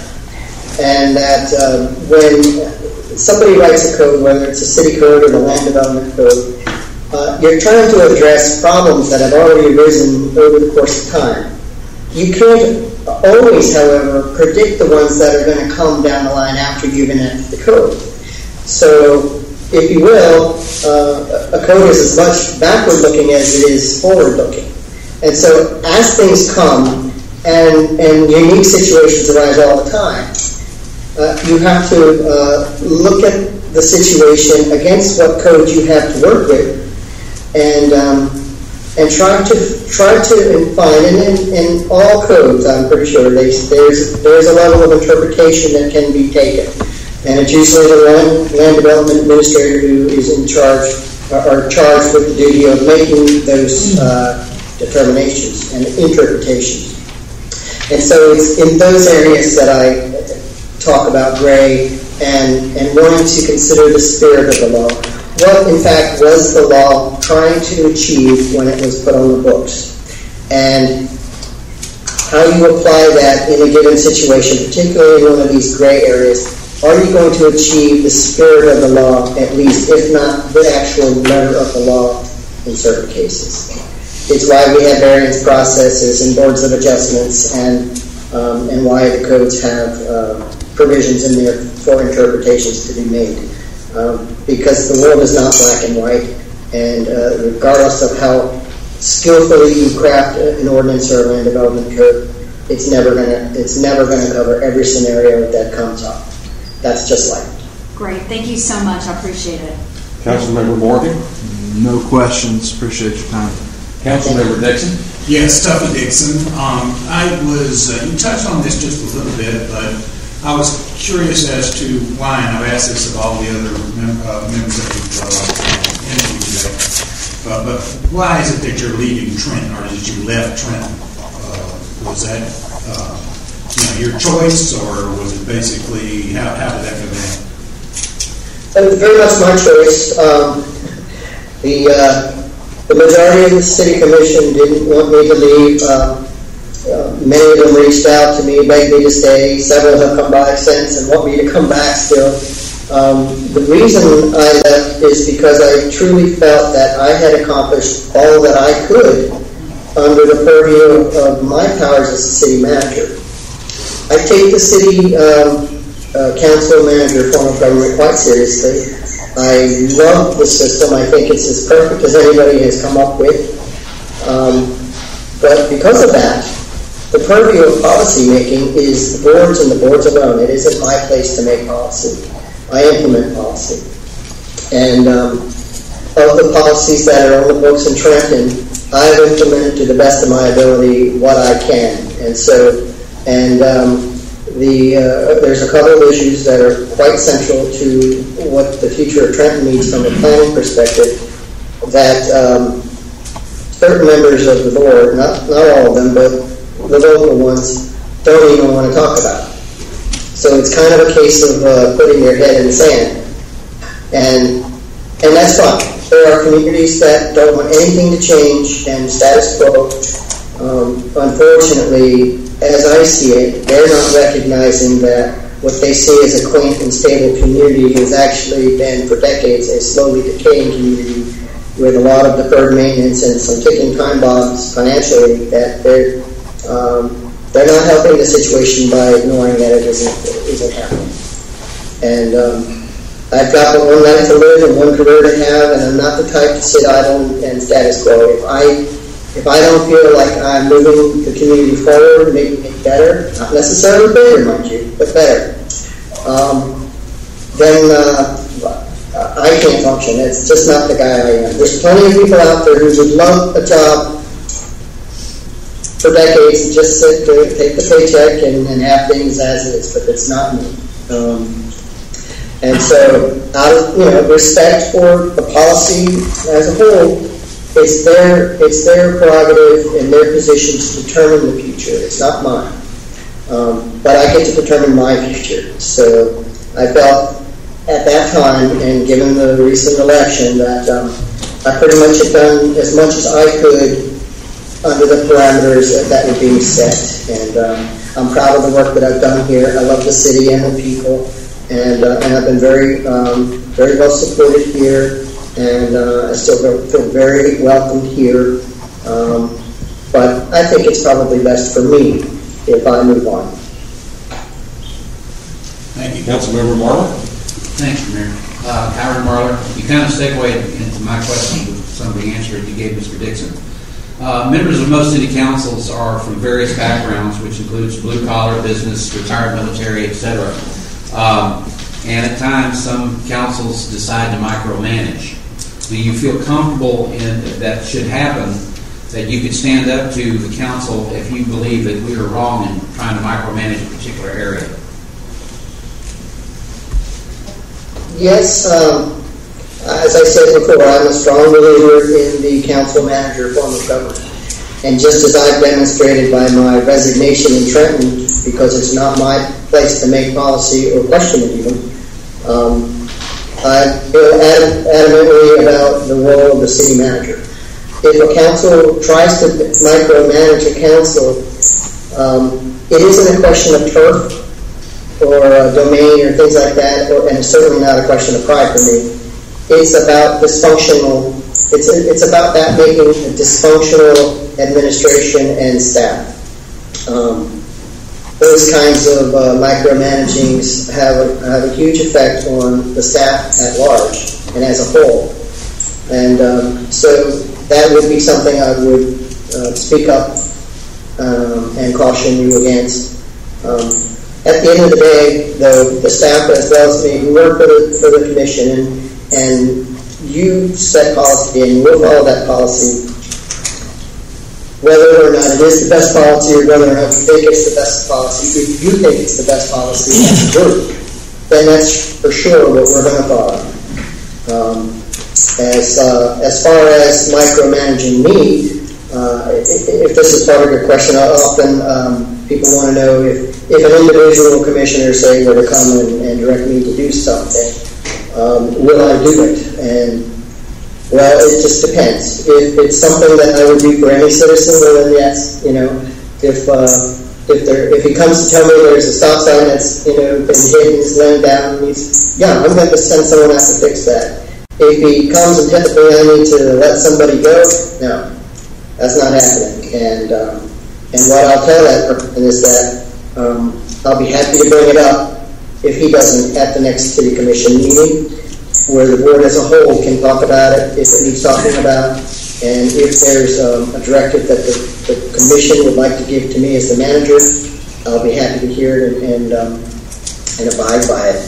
But it's not the place of any one commissioner to be dictating to the city manager or the city staff directly, in my opinion. That's kind of fundamental to the council manager form of government, and I think it's a pretty important part. Thank you. Any more than I wouldn't go out to the newspaper and tell them what I think you should be doing. That's not going to happen either. Thank you. Thank you very much. Councilmember Brayton. Thank you, Mr. Brown. You mentioned earlier that this is just part-time. How many months do you think you can give the city of Destin for us to find a permanent manager, or not interested in becoming a permanent city manager? I'm sorry, I have to ask you to repeat that. I could barely hear you at the end. I heard the first part about how many months, but after that, you broke up a little. You stated earlier that this is a part-time gig for you. How many months do you think you can give to the city for us to find a full-time manager, and do you not want to become a full-time manager? It would only be part-time because it's an interim position, and it wouldn't be part-time. I would be there full-time, every day of the week, that type of thing. So I would provide you with full-time, full service while I was there for however length of time that you wanted me there as the interim manager. Now, if I'm allowed to apply for the full-time position, thereby not interim manager at some point, I intend to do that. And I intend to do that if you don't hire me as the interim as well. Like I said earlier, I've been familiar with Destin for a long time. I love the city. It's actually a dream town for me to work in Destin. If you decide you want to keep me, great. I'm a mid-career professional. I'm not retiring. I'm not looking for a job now. I did recently just start my search. I had purposely taken several months off to spend with family and catch up on the honeydew list that's been growing for the last 6 years that my wife's been making for me. But I have another 20 years plus to work before I retire, and honestly, I don't know that I'm the type to retire anyway. But I am actively pursuing a job, and I have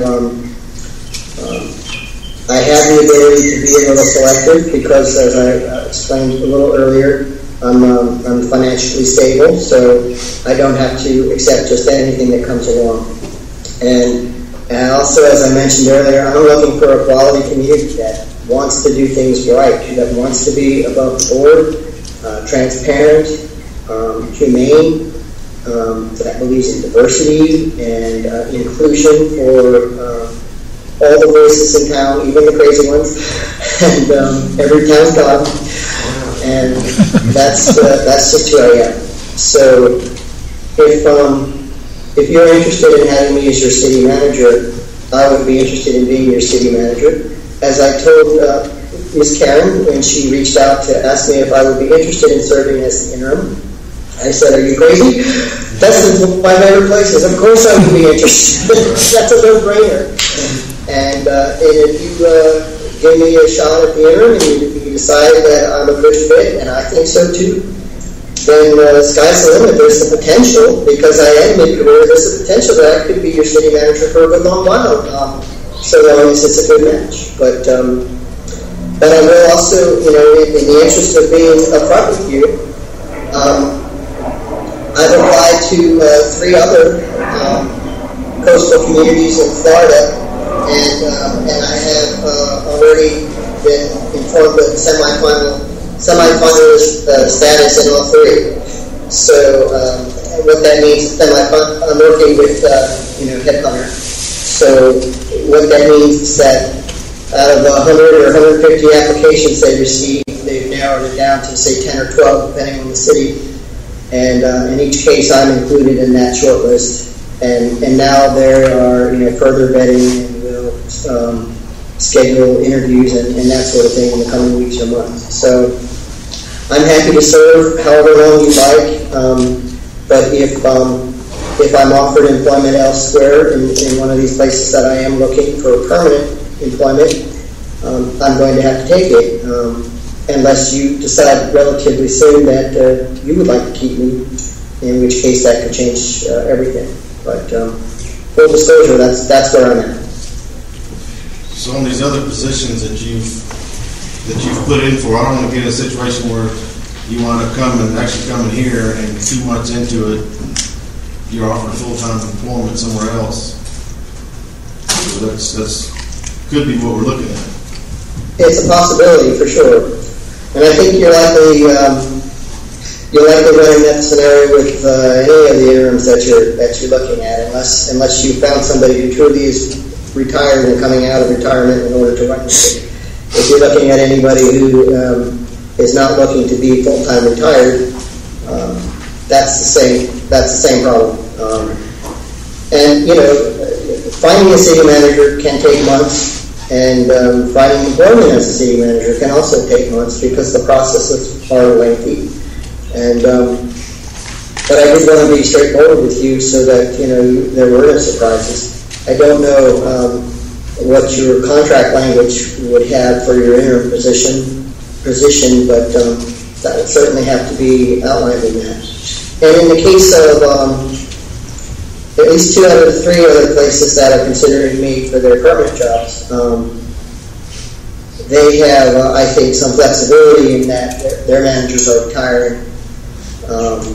So they may well be able to wait several months for me if they were to choose me before I would, So in other words, I could maybe be able to stay in your interim position until you find your permanent manager, even if offered employment elsewhere. That's a lot of questions more questions than answers, I'm afraid, but that's a possibility as well. Okay. Thank you for your honesty. And that's all I have, Mayor. Thank you. Councilmember Destin. Thank you, Mr. Brown. I don't have any questions. I appreciate your time. Thank you, Mr. Destin. Any council members' second thoughts? More questions? Good. I'd like to give you an opportunity if you'd like to say anything in summation. Any final thoughts or comments? I only wish that this was an interview for the full-time job. We have a fine city. I've enjoyed visiting it for many years, and my heart broke back in the mid-'90s when I forget which hurricane it was, but came in and did some major damage.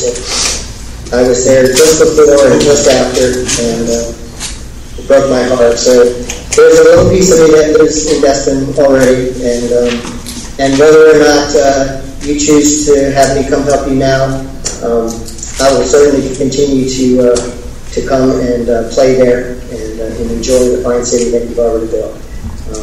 Job well done, and keep it up. That's all I'd like to say. Thank you. Thank you for taking the time to join us this morning. Thank you. Thank you. I look forward to hearing.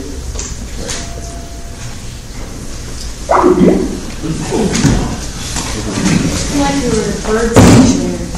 It was very pleasant, but it makes drinks lovely. Before we take another break, let me get No breaks necessary.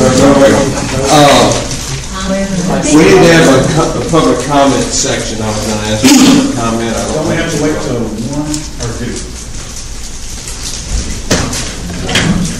Advertise at 1 o'clock. Give me a second, let me go to the agenda.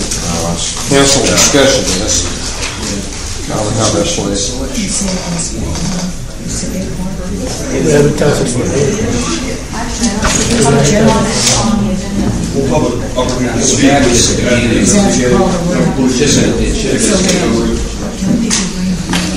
Be right back. Okay,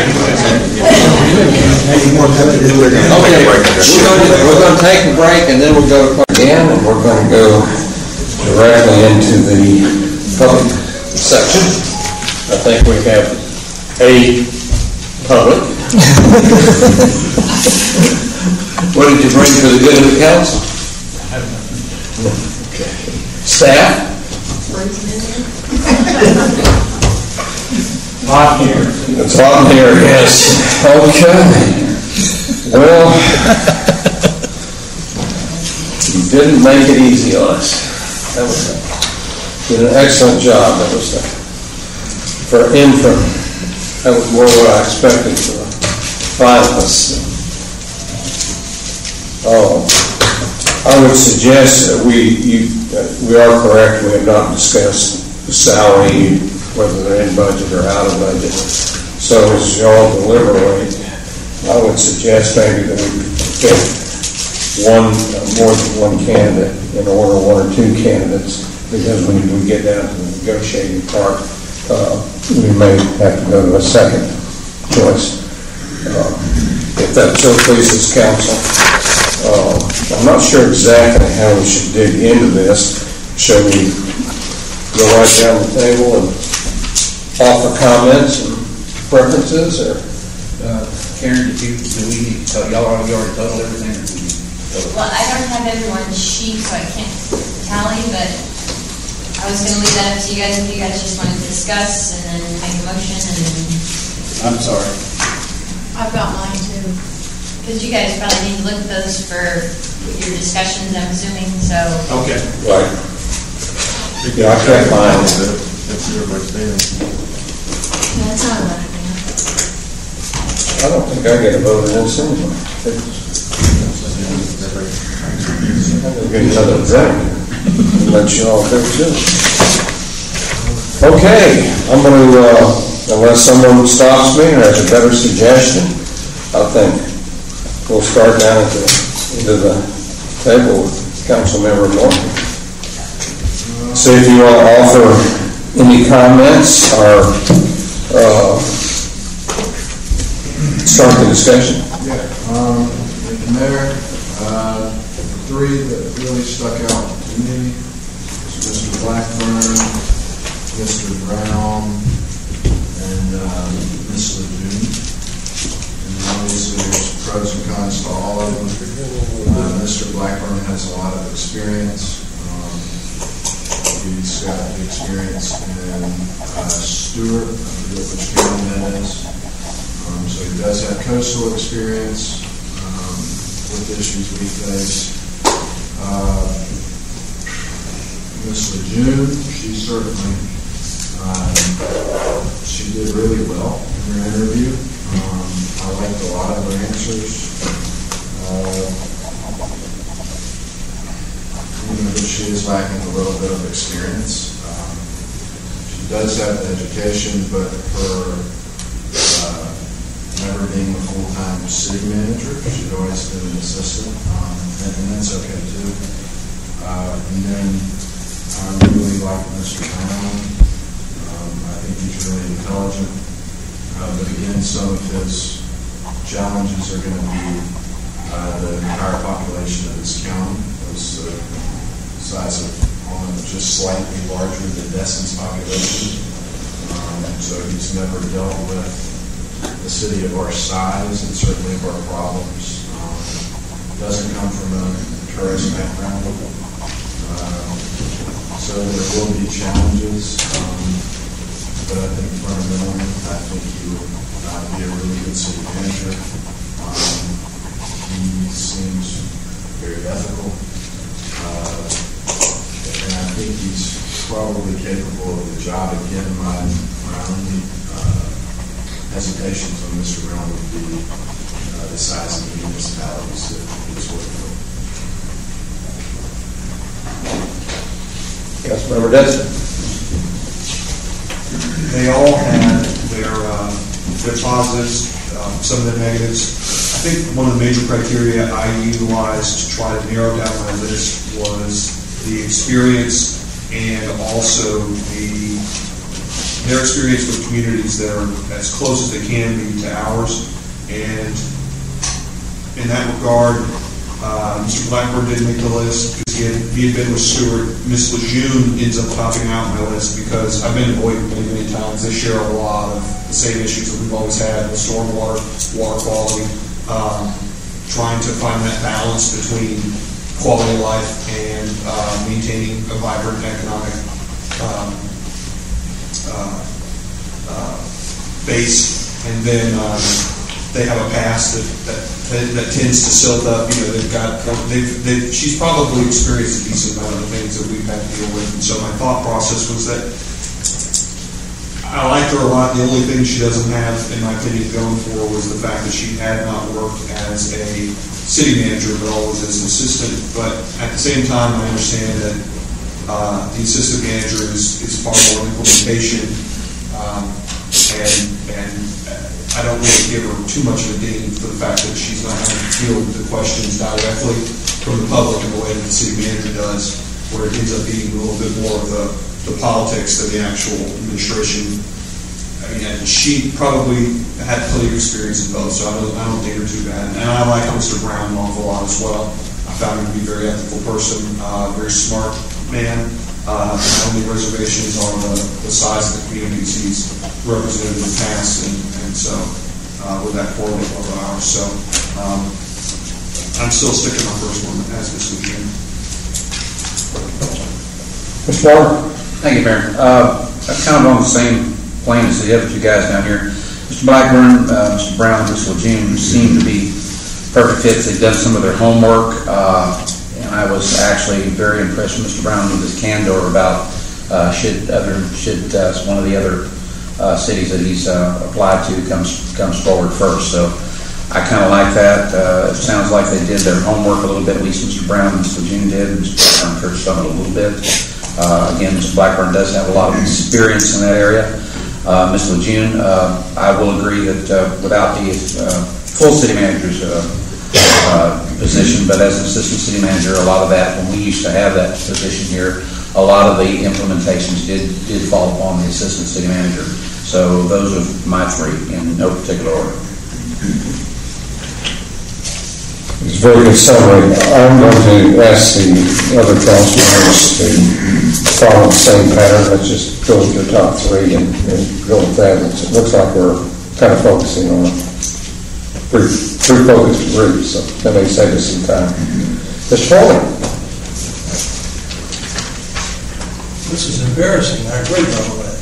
It's, actually, I numbered them, and my top choice was Mr. Brown, mainly because of his personality, and he does have a depth of knowledge. Understandably, he hasn't dealt quite with the same kind of municipality that we're talking about here, so I agree with that. But I think he has the temperament that I would be looking for.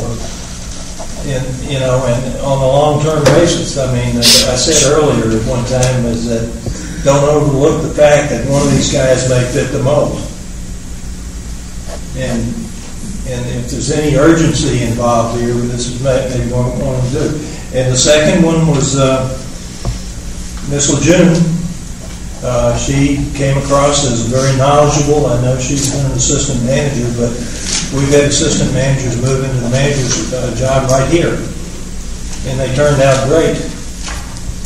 So there's nothing wrong with that. And then I guess I could go with Mr. Blackburn, but what concerns me about Mr. Blackburn, he might fit that category of being overqualified in terms of the magnitude of the municipality. He's been in a college community situation. He's had one of the largest cities in Florida there, and I'm not sure where that would go from here. So those are my three. Excellent. Mr. Dixon. Yes, thank you, Mayor. I thought Mr. Blackburn did a very good job. One of the things I think about with Mr. Blackburn is that he's probably not going to be around long. I would imagine with his resume that he's going to find steady employment very quickly. So I ranked them Ms. Lejeune, Mr. Brown, and Mr. Blackburn being the third. So basically, I think that just because Ms. Lejeune was assistant city manager, I feel like she probably dealt with just as many issues, being that Boynton Beach is probably twice the size of Destin. I'm thinking that she dealt with a lot of issues as assistant city manager there, and I could feel very comfortable with her being the city manager. Interim city manager. Councilwoman. Thank you, Mayor. I actually had mine ranked Lejeune, Coleman, and Brown. And I'll just, with Lejeune, I echo what I've already heard. I found her to be exceptionally knowledgeable in most of the areas that are primary concerns for us. She had insight and depth knowledge into stormwater planning. She talked about working with other agencies at length. And I found her to be very straightforward and very knowledgeable. And I felt like she had areas of expertise that mesh with what we need. I actually selected Coleman as my number 2, and my concern with him originally was all of the FEMA and public works expertise and wondering how that would fit, but I thought he answered that fairly well.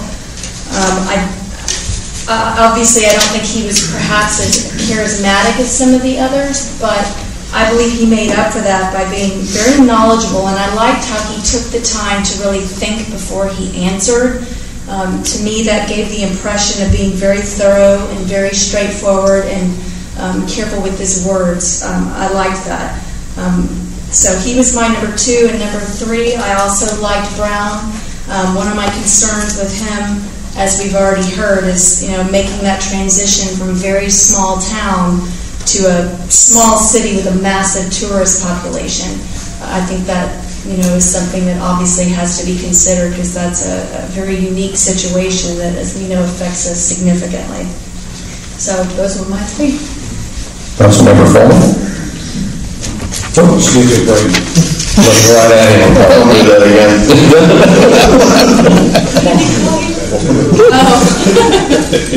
Thank you, Mayor.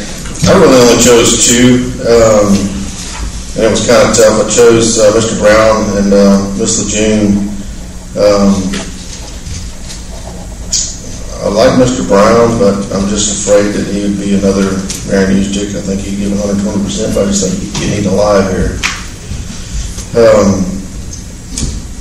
Mr. Blackburn, it's already been said that I think he's overqualified, and I'm afraid of what would happen with him coming, to Dustin. So that said, it's a tough pick for me between Virginia and Mr. Brown as far as my number 1, because I think Mr. Brown would give us a lot of help with the comp plan. He does have a lot of experience in planning and zoning. But it did concern me if he got another job offered, 2 months down the line or 30 days down the line, he may have to take it and leaves in a tough position. Because I really don't want to get in a hurry. If we don't go with full-time in a year, don't want to get in a time crunch or get in a hurry to try to pick somebody else, and don't want to go through this process again, and then get back on the boat trying to find a full-time manager. So, with that said, I may have to lean towards Ms. Lejeune, but those are my 2. Thanks. I would think, Ron, I would think that, we would have a somewhat. Can you turn your mic on? Check at the base of it if you twist it to the right. Yeah, I would think that Ms. Lejeune would probably be looking for full-time employment. So that would be my only caution with all of these people, except maybe Mr. Blackburn might be retired. He's the finalist at the end of this month. Okay, that's right. So, I think Mr. Brown was just very earnest with us on this situation where I think this is kind of a peril we face with all of these candidates. A lot of them are looking for full-time employment. I'm not sure if Ms. Lejeune said anything particular to taking another job outside of this one. But I think Mr. Brown is really candid for it, but I think it's a problem we're going to face with all of the candidates. Karen, do you have any insight into that? Did any of them say one way or the other than Mr. Brown? I recall there was 3 individuals that were interested in applying for the full-time position. During today's session, I don't recall notes of her saying anything like the other ones did. So, thanks. Quick tally, I have June and Brown tied for the preference. And in first place, preferences, I have them both at 5-5. I'm not too sure I did that. Of course, I did several votes here, so. Do we want to tally the other sheets, or do we just want to go by what we're doing up here? Does that matter to me? I have what's in front of me, I do have tallied, so I didn't know if you want me to go ahead and help you out. Okay, is there any remaining? If you use a tally sheet, please write your name on it. I didn't really keep a tally sheet, so. I believe most of them do, yeah. I'll make sure, but I believe they all have their names. Any remaining? There's a lot. Is the tally sheet for making this decision, or is this just a public record? Yeah, let me have mine back. I don't think mine is Okay, let's see if we can do this without the tally sheets, because I think as we went down the diets, we're very close. And it would appear between Brown and Lejeune, Mr. Blackburn, close behind Brown, I think, has the advantage of... Mayor, your unofficial tally said that Ms. Lejeune and Mr. Brown were 5-5. On first place preference. First place preference.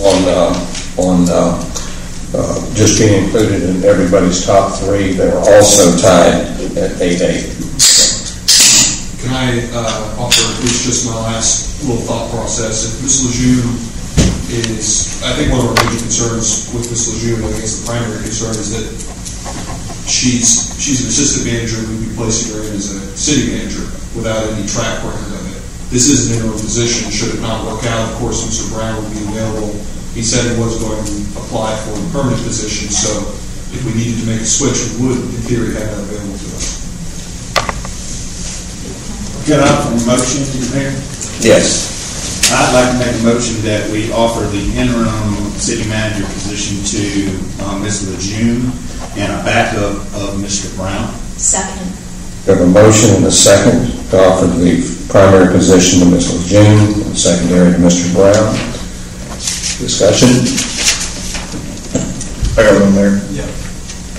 Ms. Foreman? At the same time, we would offer them the opportunity to apply for the full-time position. That would be correct. So that they would know that they were in the queue, and And I also assume the councils would want to be sure that both came in within our budget, or maybe this would need to be brought back to council. Are we going to talk about some of those parameters here? We can, yes. Your pleasure. I have a question in terms of process. Is whomever we bring in for interim, do we need to re-advertise if we choose to make them the permanent, or can you just say, okay, we've enjoyed the interim, we'd like to offer you the full-time? Or is that, what I'm getting at is, do we have to advertise if we're happy with the interim? Well, the timing of things, unfortunately, we might already be down that process. I'm going to bring to you, as the council has wished, the RFP for the recruitment services to the June 6th, the first meeting in June. So we might be a couple weeks already sort of into that process, so it, unfortunately, timing. We wouldn't need to necessarily make an immediate decision. We could delay that slightly, and if council's so pleased, we could never fulfill the RFP and just put someone in an interim position, and if at a set period of time make a decision as whether it would be permanent or not. Yeah, it could probably be aborted at any time. I'm sure there's, once we advertise and whatnot, but, we could work that into the actual RFP and the contract. And we would have no financial obligation to actually award it an RFP, so we have some time there. Ms. Braden? I just add one more comment about Ms. Lejeune. Maybe she wasn't a city manager, but she has been assistant for a population of nearly 70,000 people. So that's pretty good. Remember the conditions of her leaving? She retired after 10 years or 15 years of service. Yeah, either one of those two, if I might comment, Mr. Mayor, is they left under good conditions. And if we're not going to if we don't really have the capability to do an in-depth check on them before we negotiate, then we're probably better off going with those two. Sure. I do recall that in the search for her that she did retire. So yeah, she did say she retired. Yeah, and I believe I verified that. Yeah. We're unsure whether or not she's seeking full-time employment. She's not. She is. I believe she's the one, but I'm just not 100% sure, so I didn't want to say that. But I believe she was one of the ones that wanted to apply for the full-time position. Yeah. Maybe I was making a false assumption with the motion, but I just assumed that council would want staff to talk to them, find out the salary requirements, even though Mr. June was number one and number two, and then come back to the council before they made an offer similar, or do you want this to be the final vote? I think that we could probably try to go ahead and knock out what we're comfortable with right here. And, you know, for me, it's just, I can't, the fact that we might be paying or will be paying for room and board, I guess it's $1,800 a month.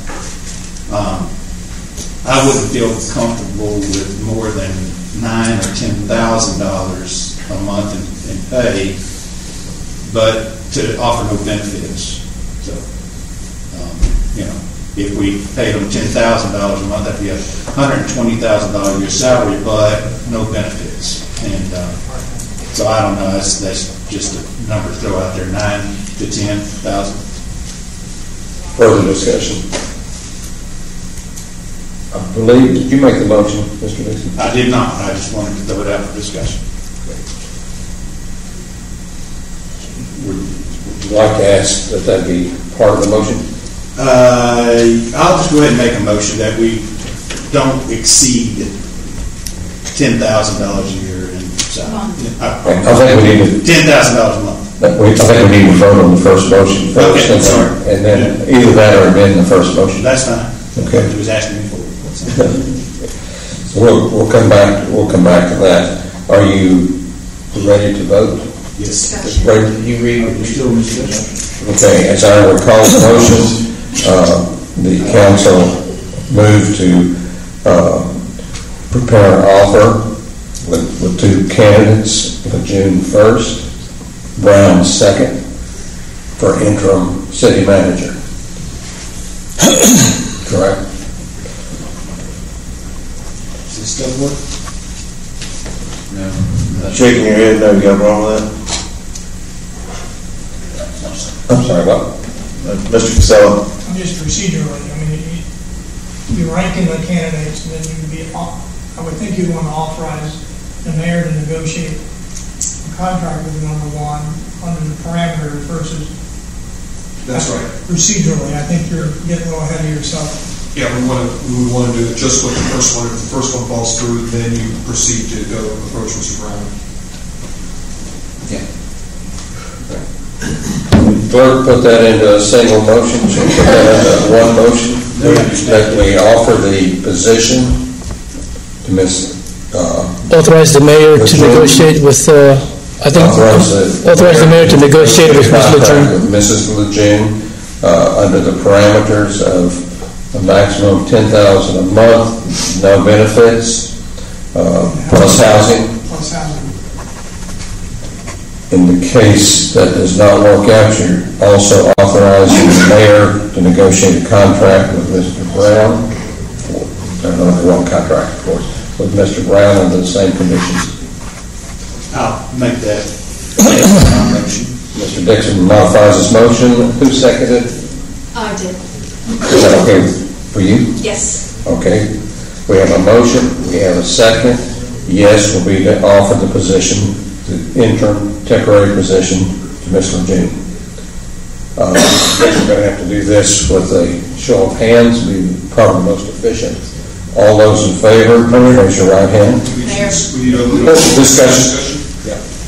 How are we going to do that? I mean, are we starting to throw $10,000 out on the table and say, "Will you take this offer?" I mean, I know you're gonna say you're gonna negotiate or with Ms. Lejeune as far as pay, and if it went with, say we went with $10,000 a month, is there going to be something, you know, if for some reason or somehow she does take the full-time position, do we have to offer more money then because it's just kind of a temporary thing? How's that going to work? I would suspect you probably, when you made it permanent, you probably went up to that would be strictly the pleasure of the council. If I could just add, I'd be happy to work with Brad, our finance director, and myself. We're aware of the budget, what we have, what we don't have. So to be able to work within those parameters of what that is. But once the mayor works with Ms. Lejeune and staff, then we will bring that to you as a whole to approve or not approve at, I would assume, the 16th of May. I think council wants to take care of it today, though, don't you? Well, whether or not she accepts it. Oh, accepts it, right. And I'm assuming that how we proceed would probably be better to ask her what compensation she would like to receive. And if it was less, we just have to accept that number. Obviously, operating in the public, I would imagine that she's probably already heard the $10,000 figure before I negotiate with her, so I don't know how much negotiation can really be had. Their salaries are public record. We televised today? No. Well, that might be the only break, but I'm not too sure. The sunshine law is just how much real negotiation I can do, but if you give me a set number, I will attempt to do so. Based on what I saw in the application packages, and I think just doing my research, I think the two have quite different salary levels. So I think you'd be authorized not to exceed per seat. Not to exceed, you'd be better off than that set amount. I think that addresses Mr. Hardy's concerns. I would suspect that Mr. June would probably take a little less number because she'll be getting an opportunity to actually serve. So it's up to you whatever number you want to start at. I can make that attempt. Yeah. We will make that attempt. Mayor, for the vote, you're required to do a roll call vote. Roll call vote? Yes, sir. If I remember everybody's name. The clerk can do that for you. Are you ready to vote? Discussion? Any further discussion? Any other comments? I would call for the vote. Councilman Morgan? Present. Yes? Vote yes. Yes. Mr. Destin? Yes. Mr. Maurer? Yes. Mr. Foreman? Yes. Mr. Dixon? Yes. Ms. Ramswell? Yes. Ms. Braden? Mr. Braden? Yes. It's unanimous, 7-0. Vote is unanimous.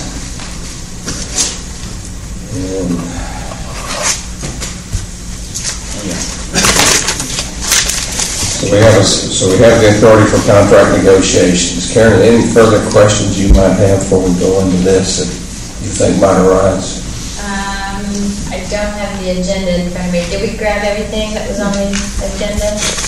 Yes. As far as this topic, yes. Yep.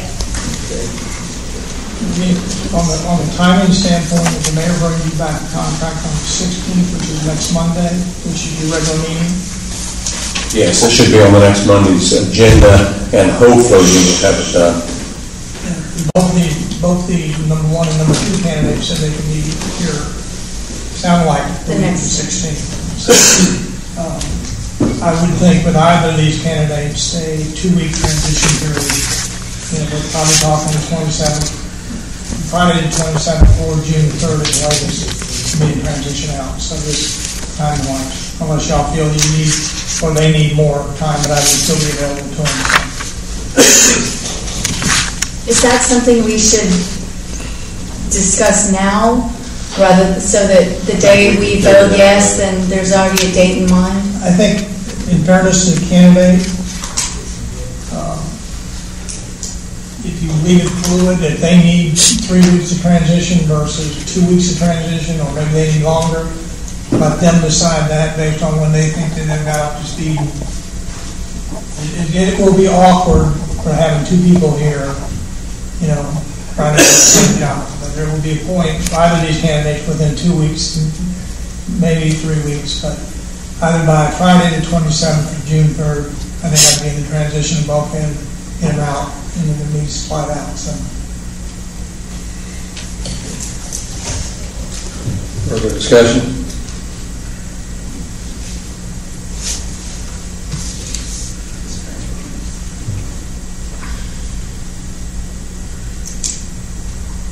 We don't need to vote on any other item. We're good. Before you have an engagement letter for council to negotiate the Gulf Power franchise renewal.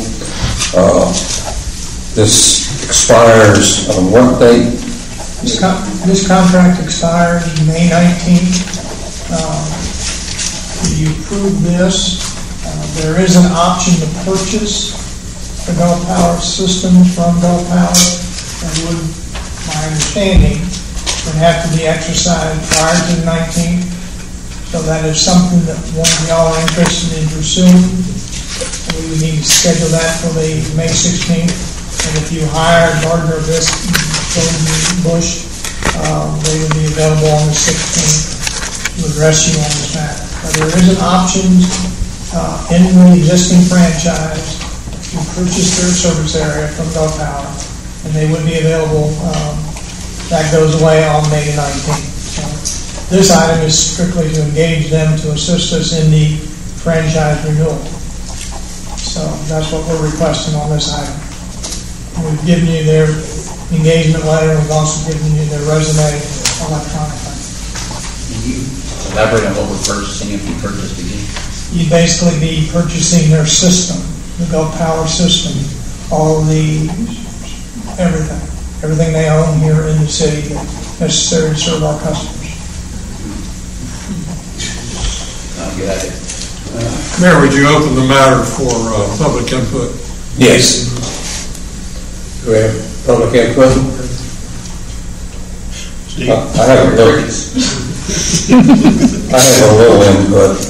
This was for 30 years. Is that the normal franchise? Yes, sir. That's typical. This will be your one shot to be able to talk very seriously with our franchise holder about underground utilities or any other matters that you believe that we would like to negotiate. The possibility of us buying their assets and taking on our first major utility would be a big undertaking, but that's the leverage you have so that you can have Gulf Power or your own franchise perform to your specifications and needs.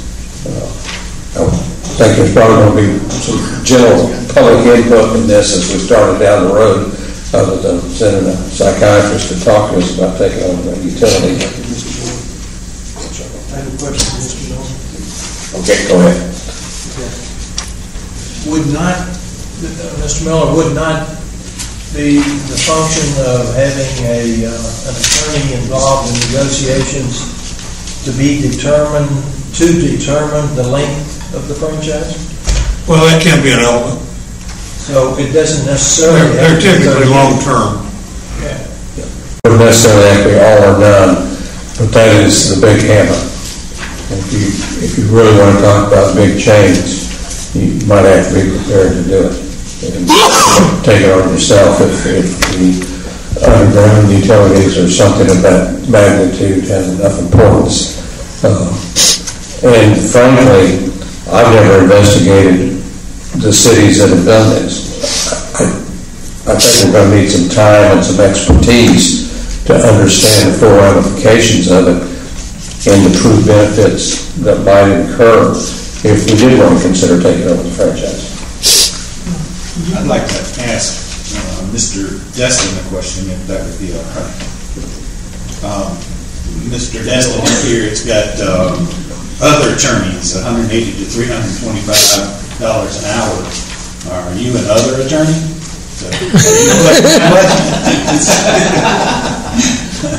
It's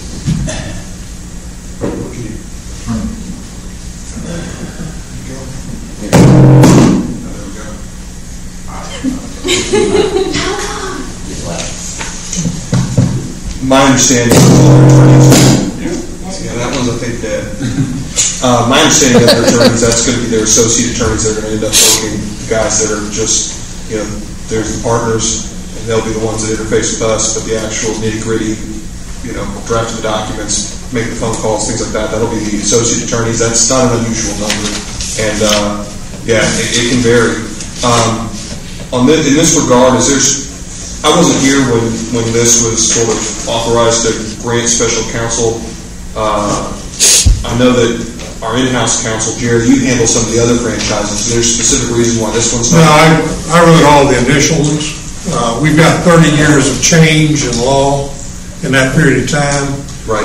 We have complexity and issues that didn't exist 30 years ago. None. Yeah, and so we have had, from time to time, special franchise counsel, particularly Suzanne Brownless. She is back working. She started her career at the Public Service Commission, and she's back working at the Public Service Commission and was not available to us. So that's how we ended up finding this firm. Not all franchises are created equal. The cable is different than the gas. The gas is different from the electrical utility. So, okay, that was just my question. Yeah, I just handled the gas renewal at Crestview, which was still within my capacity. But we've got issues here. We need special counsel. When did we vote to approve this or approve getting special counsel? That's why it's on This is what. Okay. So we're asking for authorization to hire special counsel to assist in the franchise renewal, which expires on May 19th. There is an option to purchase that goes away on May 19th. So if you have a desire to purchase the system, you're on the clock. Mr. Wright is available to advise you the pros and cons of that on May 16th. I'm not comfortable, since I'm transitioning out, I don't think it would be appropriate for me to recommend that you exercise that option. You need somebody like Mr. Wright to advise you the pros and cons. I have discussed that with him, and he is prepared to be here on Monday, May 16th, to discuss that with you, and then you can make an informed decision. But that's my understanding, that when we originally entered into the franchise back in the 80s, that was a statutory requirement that the utilities had to give local governments the ability to buy the system. It's also my understanding that now that's no longer a statutory requirement. So they can renew the franchises without giving the local governments the ability to purchase the system. Winter Park recently went through an acquisition. I think it was Progressive. They bought the electric. I'm not experienced enough to tell you that's a good thing or bad thing, depending on which side of the fence. Some people may say it's a great thing, other people may say it's horrible. I don't know. I know that when I was in Fort Orange, that South Dakota attempted to do this with Florida Power Light. Eventually got it put on a referendum, and the community said absolutely not. We don't want local government to buy the system. So what we're asking y'all to do is hire special counsel. As Mr. Miller said, Suzanne Brownless used to be available to us. She is no longer available. She now works for the Public Service Commission. She recommended Mr. Wright. Mr. Wright recommended Mrs. Brownless. So it's a small family of folks to do this. There's not a lot of franchise people. The $225 an hour, it seems like a lot of money, but I would guess private sector clients, Mr. Wright's probably charging at least double that. So he's giving you a pretty good rate with the expertise that you're looking for. In your opinion, is there other expertise that we might bringing in that we might want to talk to other than council? Will they be able to pretty much provide the full range of expertise to negotiate with Gulf Power? I think you're just going to need to have somebody who is up to speed with the changes in the statutory requirements. The telecommunications are different than the electric. The electric is different than the gas. This is a special. I mean, there's not a lot of folks who do this. But regardless of what you do, you're going to need to have somebody like Mr. Wright available to you to help in the negotiations. You just do. Now, whether or not you decide you want to buy their system, that's a whole different question. And I want to bring that up because the ability to do that goes away as of midnight on May 19th. And that was kind of the point I was trying to make. This will be your only opportunity probably to ever do this or even discuss it or consider it. And I think it would be worth a little council's time to at least fully understand the situation and make a decision. Is it pretty, as I understand it, it's going to be final? Mayor? Yes. Greg, in your email you said that Panama City used Mr. Wright. Did that have any success with the underground? They use Mr. Wright as relates to their CRA and underground the electrics. And we went over probably a month ago and met with the city manager to talk through the issues. And they believe that Mr. Wright brought value to that discussion. So, meaning that... But it wasn't a franchise renewal. It was not a franchise renewal, but it was underground of the electrics in the CRA. Like what we used that on there, Mr. Mayor? What we did on Main Street. So... Mr. Dixon? And I guess I'll ask Mr. Miller this, do we just leave this open-ended like this and basically per hour and not know or not say up front, how much we're willing to put into this? I mean, I guess if we engage them, they can start charging tomorrow, I guess. Yes, so sir. If they started working on this the day he called, we're ahead of the game. But yes, they'd begin working on it tomorrow. And then the balance of things, it will be a lot of work. But it involves a great deal of value. One of the things I'm kind of curious about is do we want to put some sort of a number out there that says when you get to that number, please let us know? I mean, why don't you say not to exceed $20,000? And 20,000 seems like a lot. That's less than 75, 80 hours of work. $225 an hour. So we're not talking about. Have we got a motion on the floor? Let me, I'll come right back to you, but Mr. Braden, go ahead, a comment first. Thank you. Yeah, that's the problem I got with it. If we send it 20,000, we just spent 20,000. They don't take every dime of that. This city ain't never set up. Put a figure out there, and they didn't take every dime of it. So I hate doing that, and I hate leaving an open checkbook. If we're going to negotiate, if I was getting, $300-400 an hour, I'd never finish negotiating it. So I don't want any part of it whatsoever because of that. We may need some help, but and another thing is we got 10 days to decide whether we want to purchase it or not. Do we even have a price on what we're talking about, and how long is it going to take them to Gulf Power figure out how much money they got invested out here in poles and wire and transformers and all that? I'm assuming that until we actually grant a new franchise, this is not necessarily a drop-dead deadline in May. You will have to exercise your option to purchase by May 19th. And that was then engage in negotiation discussion, according to Mr. Wright, that the actual price determined for the system is binding arbitration. How much money are we talking about? I have no idea. So how long is it going to take them to get us a figure? Yep. If you want to buy it, this is what's going to cost you. Well, as an electrician, we got 10 days. I can tell you this much. You can kiss most of the city money goodbye, because if we buy the entire equipment, that means we got to hire linemen, we got to hire everybody. They're going to be out there fixing things. We have a brand new public works department. We don't need to run into something like that, because we're talking thousands, hundreds of millions of dollars, not to mention... It's not like it's new equipment. Yeah, well, it's not new equipment, but we're talking most all power, Gulf Power and all that. We're talking unions, we're talking a lot of stuff. We don't want control of this thing. We need to let Gulf Power, we need to let our lawyer discuss an agreement, because I don't think we want to bust the city coffers. I'm just curious. Sorry, go ahead, Ms. Ford. Okay. We don't want to own an electric plant. We're having trouble coming up with a stormwater utility system right now, which is a lot more in our area than running Gulf Power. Gulf Power is a good company. Basically, my experience with them over the years is that they are a community-oriented company that has done well under the crises of hurricanes and everything else, and provided us the service that we needed to in a timely manner. Plus, their rates have actually gone down.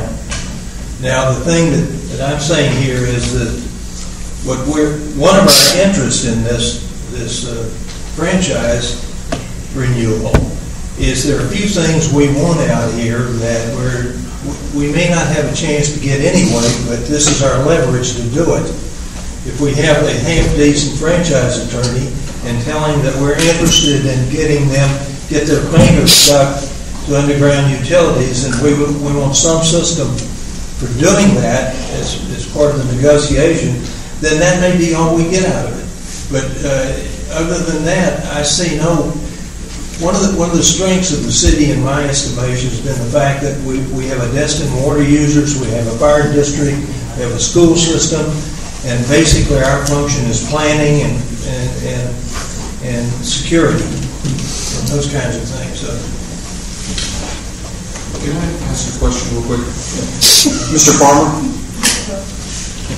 I think in perspective, I know that $20,000 sounds like an awful lot of money for the attorneys, but from a franchise fee standpoint, what are the numbers we're talking about? 1.5 to 1.7 million a year right now. Right. And that number could be negotiated in the new franchise. You might exactly. You might increase that by half a penny, and that would. That's right. So I think $20,000. That's a drop in the bucket for what this person can do for you. Because you're going to have to hire somebody. I mean, just Mr. Miller's not going to do it. Right. You're going to have to hire an attorney to do it. I think the motion on the board that y'all have is probably the appropriate motion to go ahead and get this ball rolling. And then we can get to the details of it at a later time. It's going to cost you more than $20,000. Trying to address Mr. Dixon's concern, put a cap on it, and you can come back and say, $20,000 seems like a lot, but when you talk about 80 to 90 hours. We're talking millions. I mean, these franchise fees, I've practiced. In my practice, we did franchise fees for Okaloosa gas, and we're talking big money. And you get what you pay for, and we're going to have to get somebody to do it because Mr. Miller can't. So, I don't think we have an option to buy the.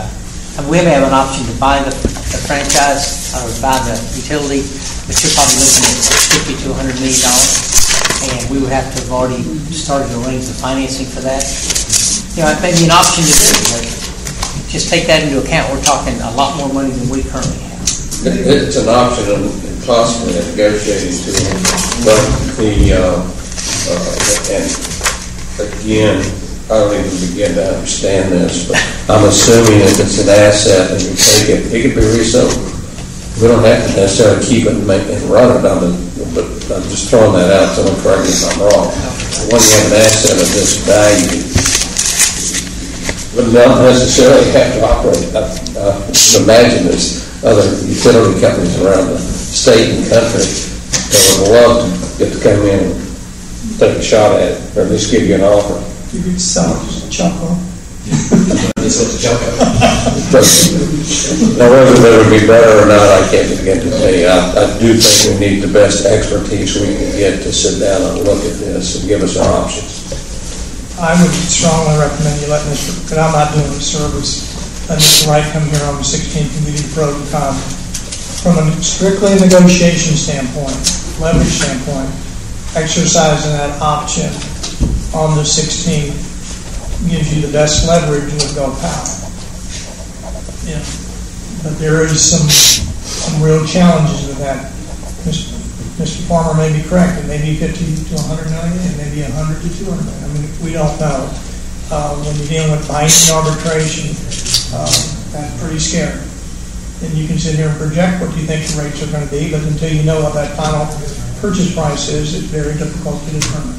So, if you want, I can schedule him to be here on the 16th if you want to hire him. But you do need the expertise, to help on the franchise bill. Mayor, my concern is if we meet on the 16th, if we were to discuss and decide that this might be something we want to look at for whatever reason, that gives us 3 days to essentially have them determine options for us to go back and forth, but they couldn't even really go back and forth because we wouldn't be in a public meeting. All you do on the 16th, authorize city manager / mayor to exercise the option to purchase the system. And Mr. Wright can tell you the pros and cons of that when he's here on the 16th. But wouldn't all the details and how and all that need to be done before the 19th? No, you wouldn't. No. He could give you, basically it's like any option. You exercise it, that gives you negotiations, and then you could withdraw at any point. But Mr. Wright is much better to advise you than I am, because he's been through this. He understands the pros and he understands the cons. Okay.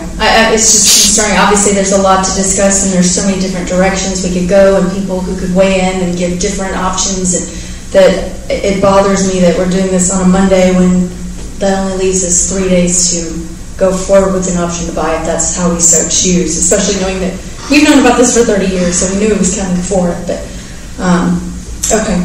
So did we want to do an estimated number of hours, or did we want to do this based on a number? I know we talked about setting some sort of initial cap. I would suggest, I recommend that you do neither. And I would just share with you that if a specialty practice had the reputation for doing what you're afraid they will do to you, they wouldn't stay in business very long or attract additional clientele. I don't think $20,000 will scratch the surface, and you're dealing in illusions if you have some low number like that in your mind. So I wouldn't want you later to realize it's going to cost really some serious amount of money for these services. Their contract provides for billing monthly. Always gives you an opportunity to decide you've lost confidence and you want to terminate. But what occurs to me is I can certainly see where in a particular month, or in a month plus the period of time till the approval and payment process or opportunity for review by you has shut them down in this time frame, that's just not very functional. Sorry to have to guide you away from where I know there's tremendous sentiment to want to go, but I just feel compelled.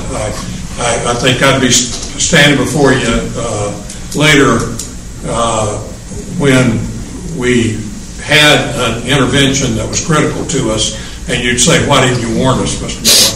Well, I'm warning you of that, and I don't have a clue what the numbers are. Mr. Farmer, do we already have this budgeted for the current fiscal year, or would it be the next fiscal year?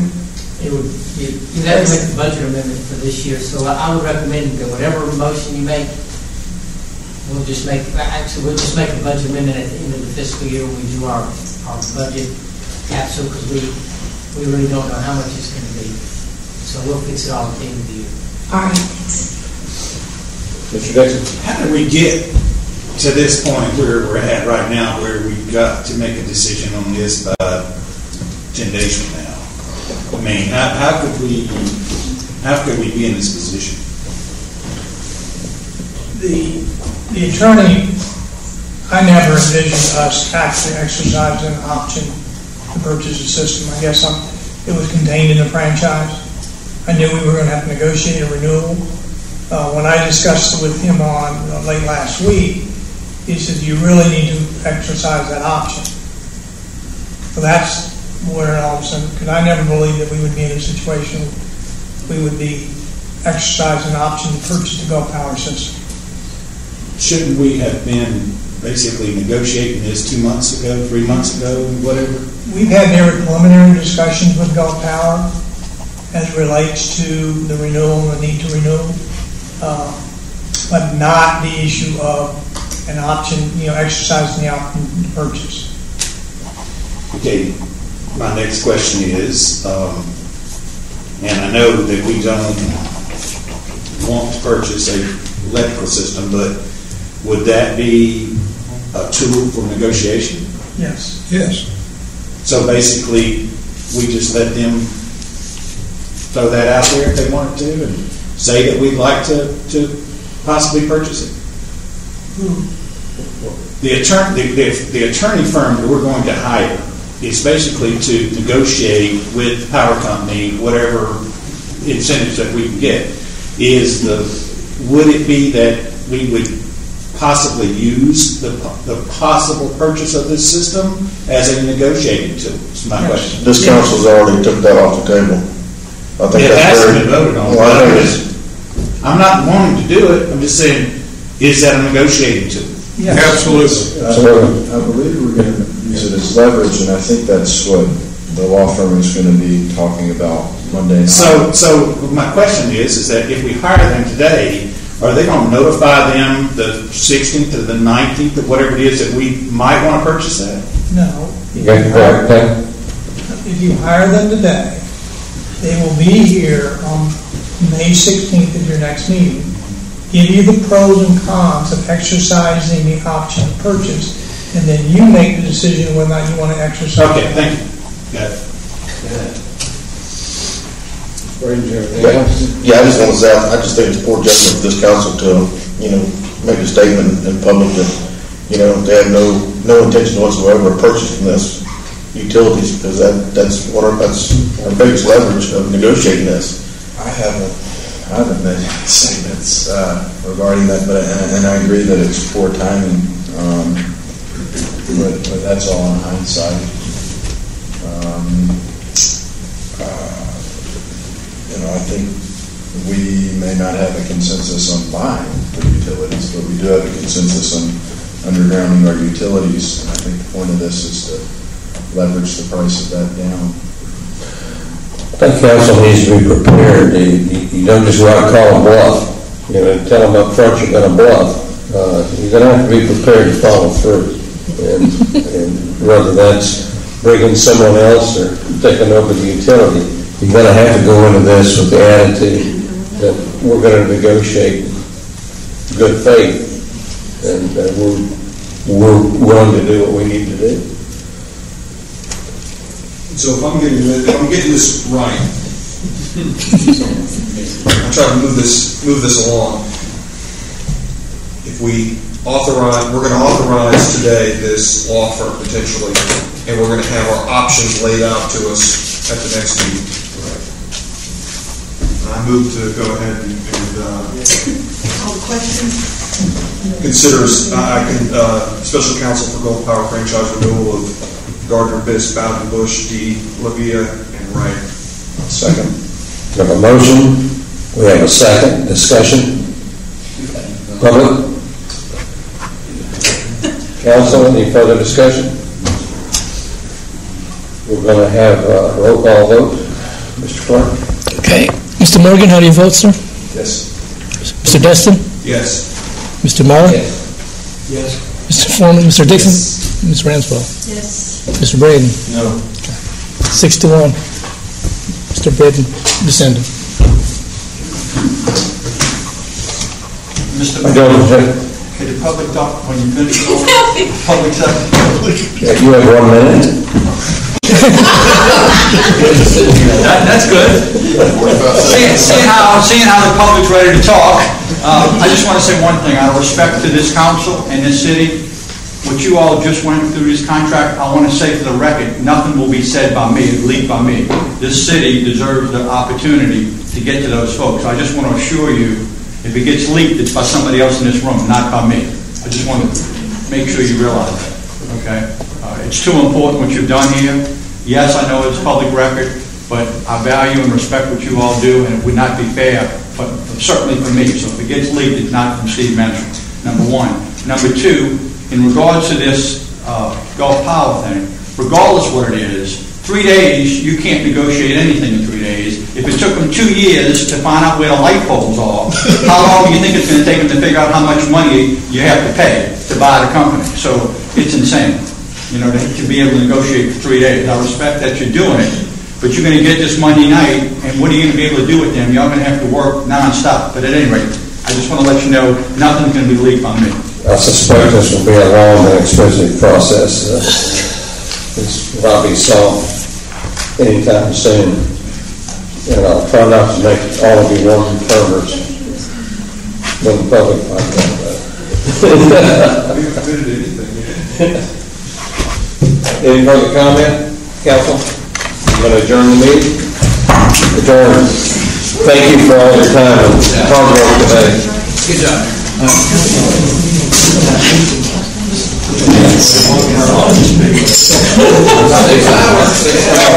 There's the thing, what your minutes are saying, there was a motion made after discussion. Again, thanks for a great job.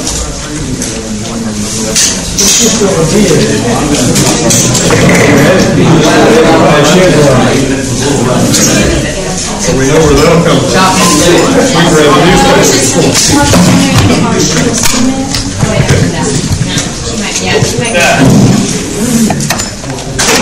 Please figure out why that microphone right there. That's a great job.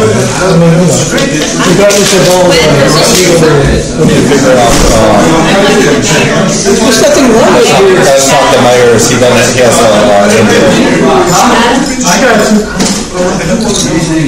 That's Chatham. I'm thinking that's Chatham.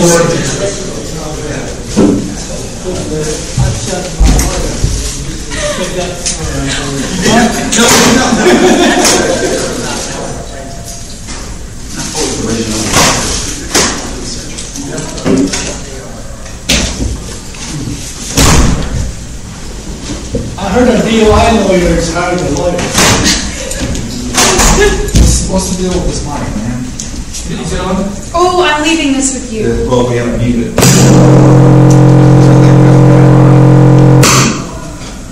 No, I just think trade up is a bad mic.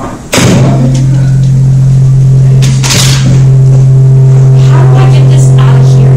Just pop it? You're like, God, Rebel, I'm doing something else. I'm sorry. All right, yeah, let's, I'll tell you what, right, give me a second, let's, That's okay, because I'll leave this with you. Do you want me just to look online and send you some images? that'd be great. Go to Amazon, that'd make it easier to do. And this says an Air, right? That's correct. Okay. Air 2. Did you put those little things on here? I did not, because we've actually had more problems with them. As long as they have the corners covered, we've had really good luck. With that, usually we found where the scratch is, if they're flush with the plastic. On the phone, I don't know if it was.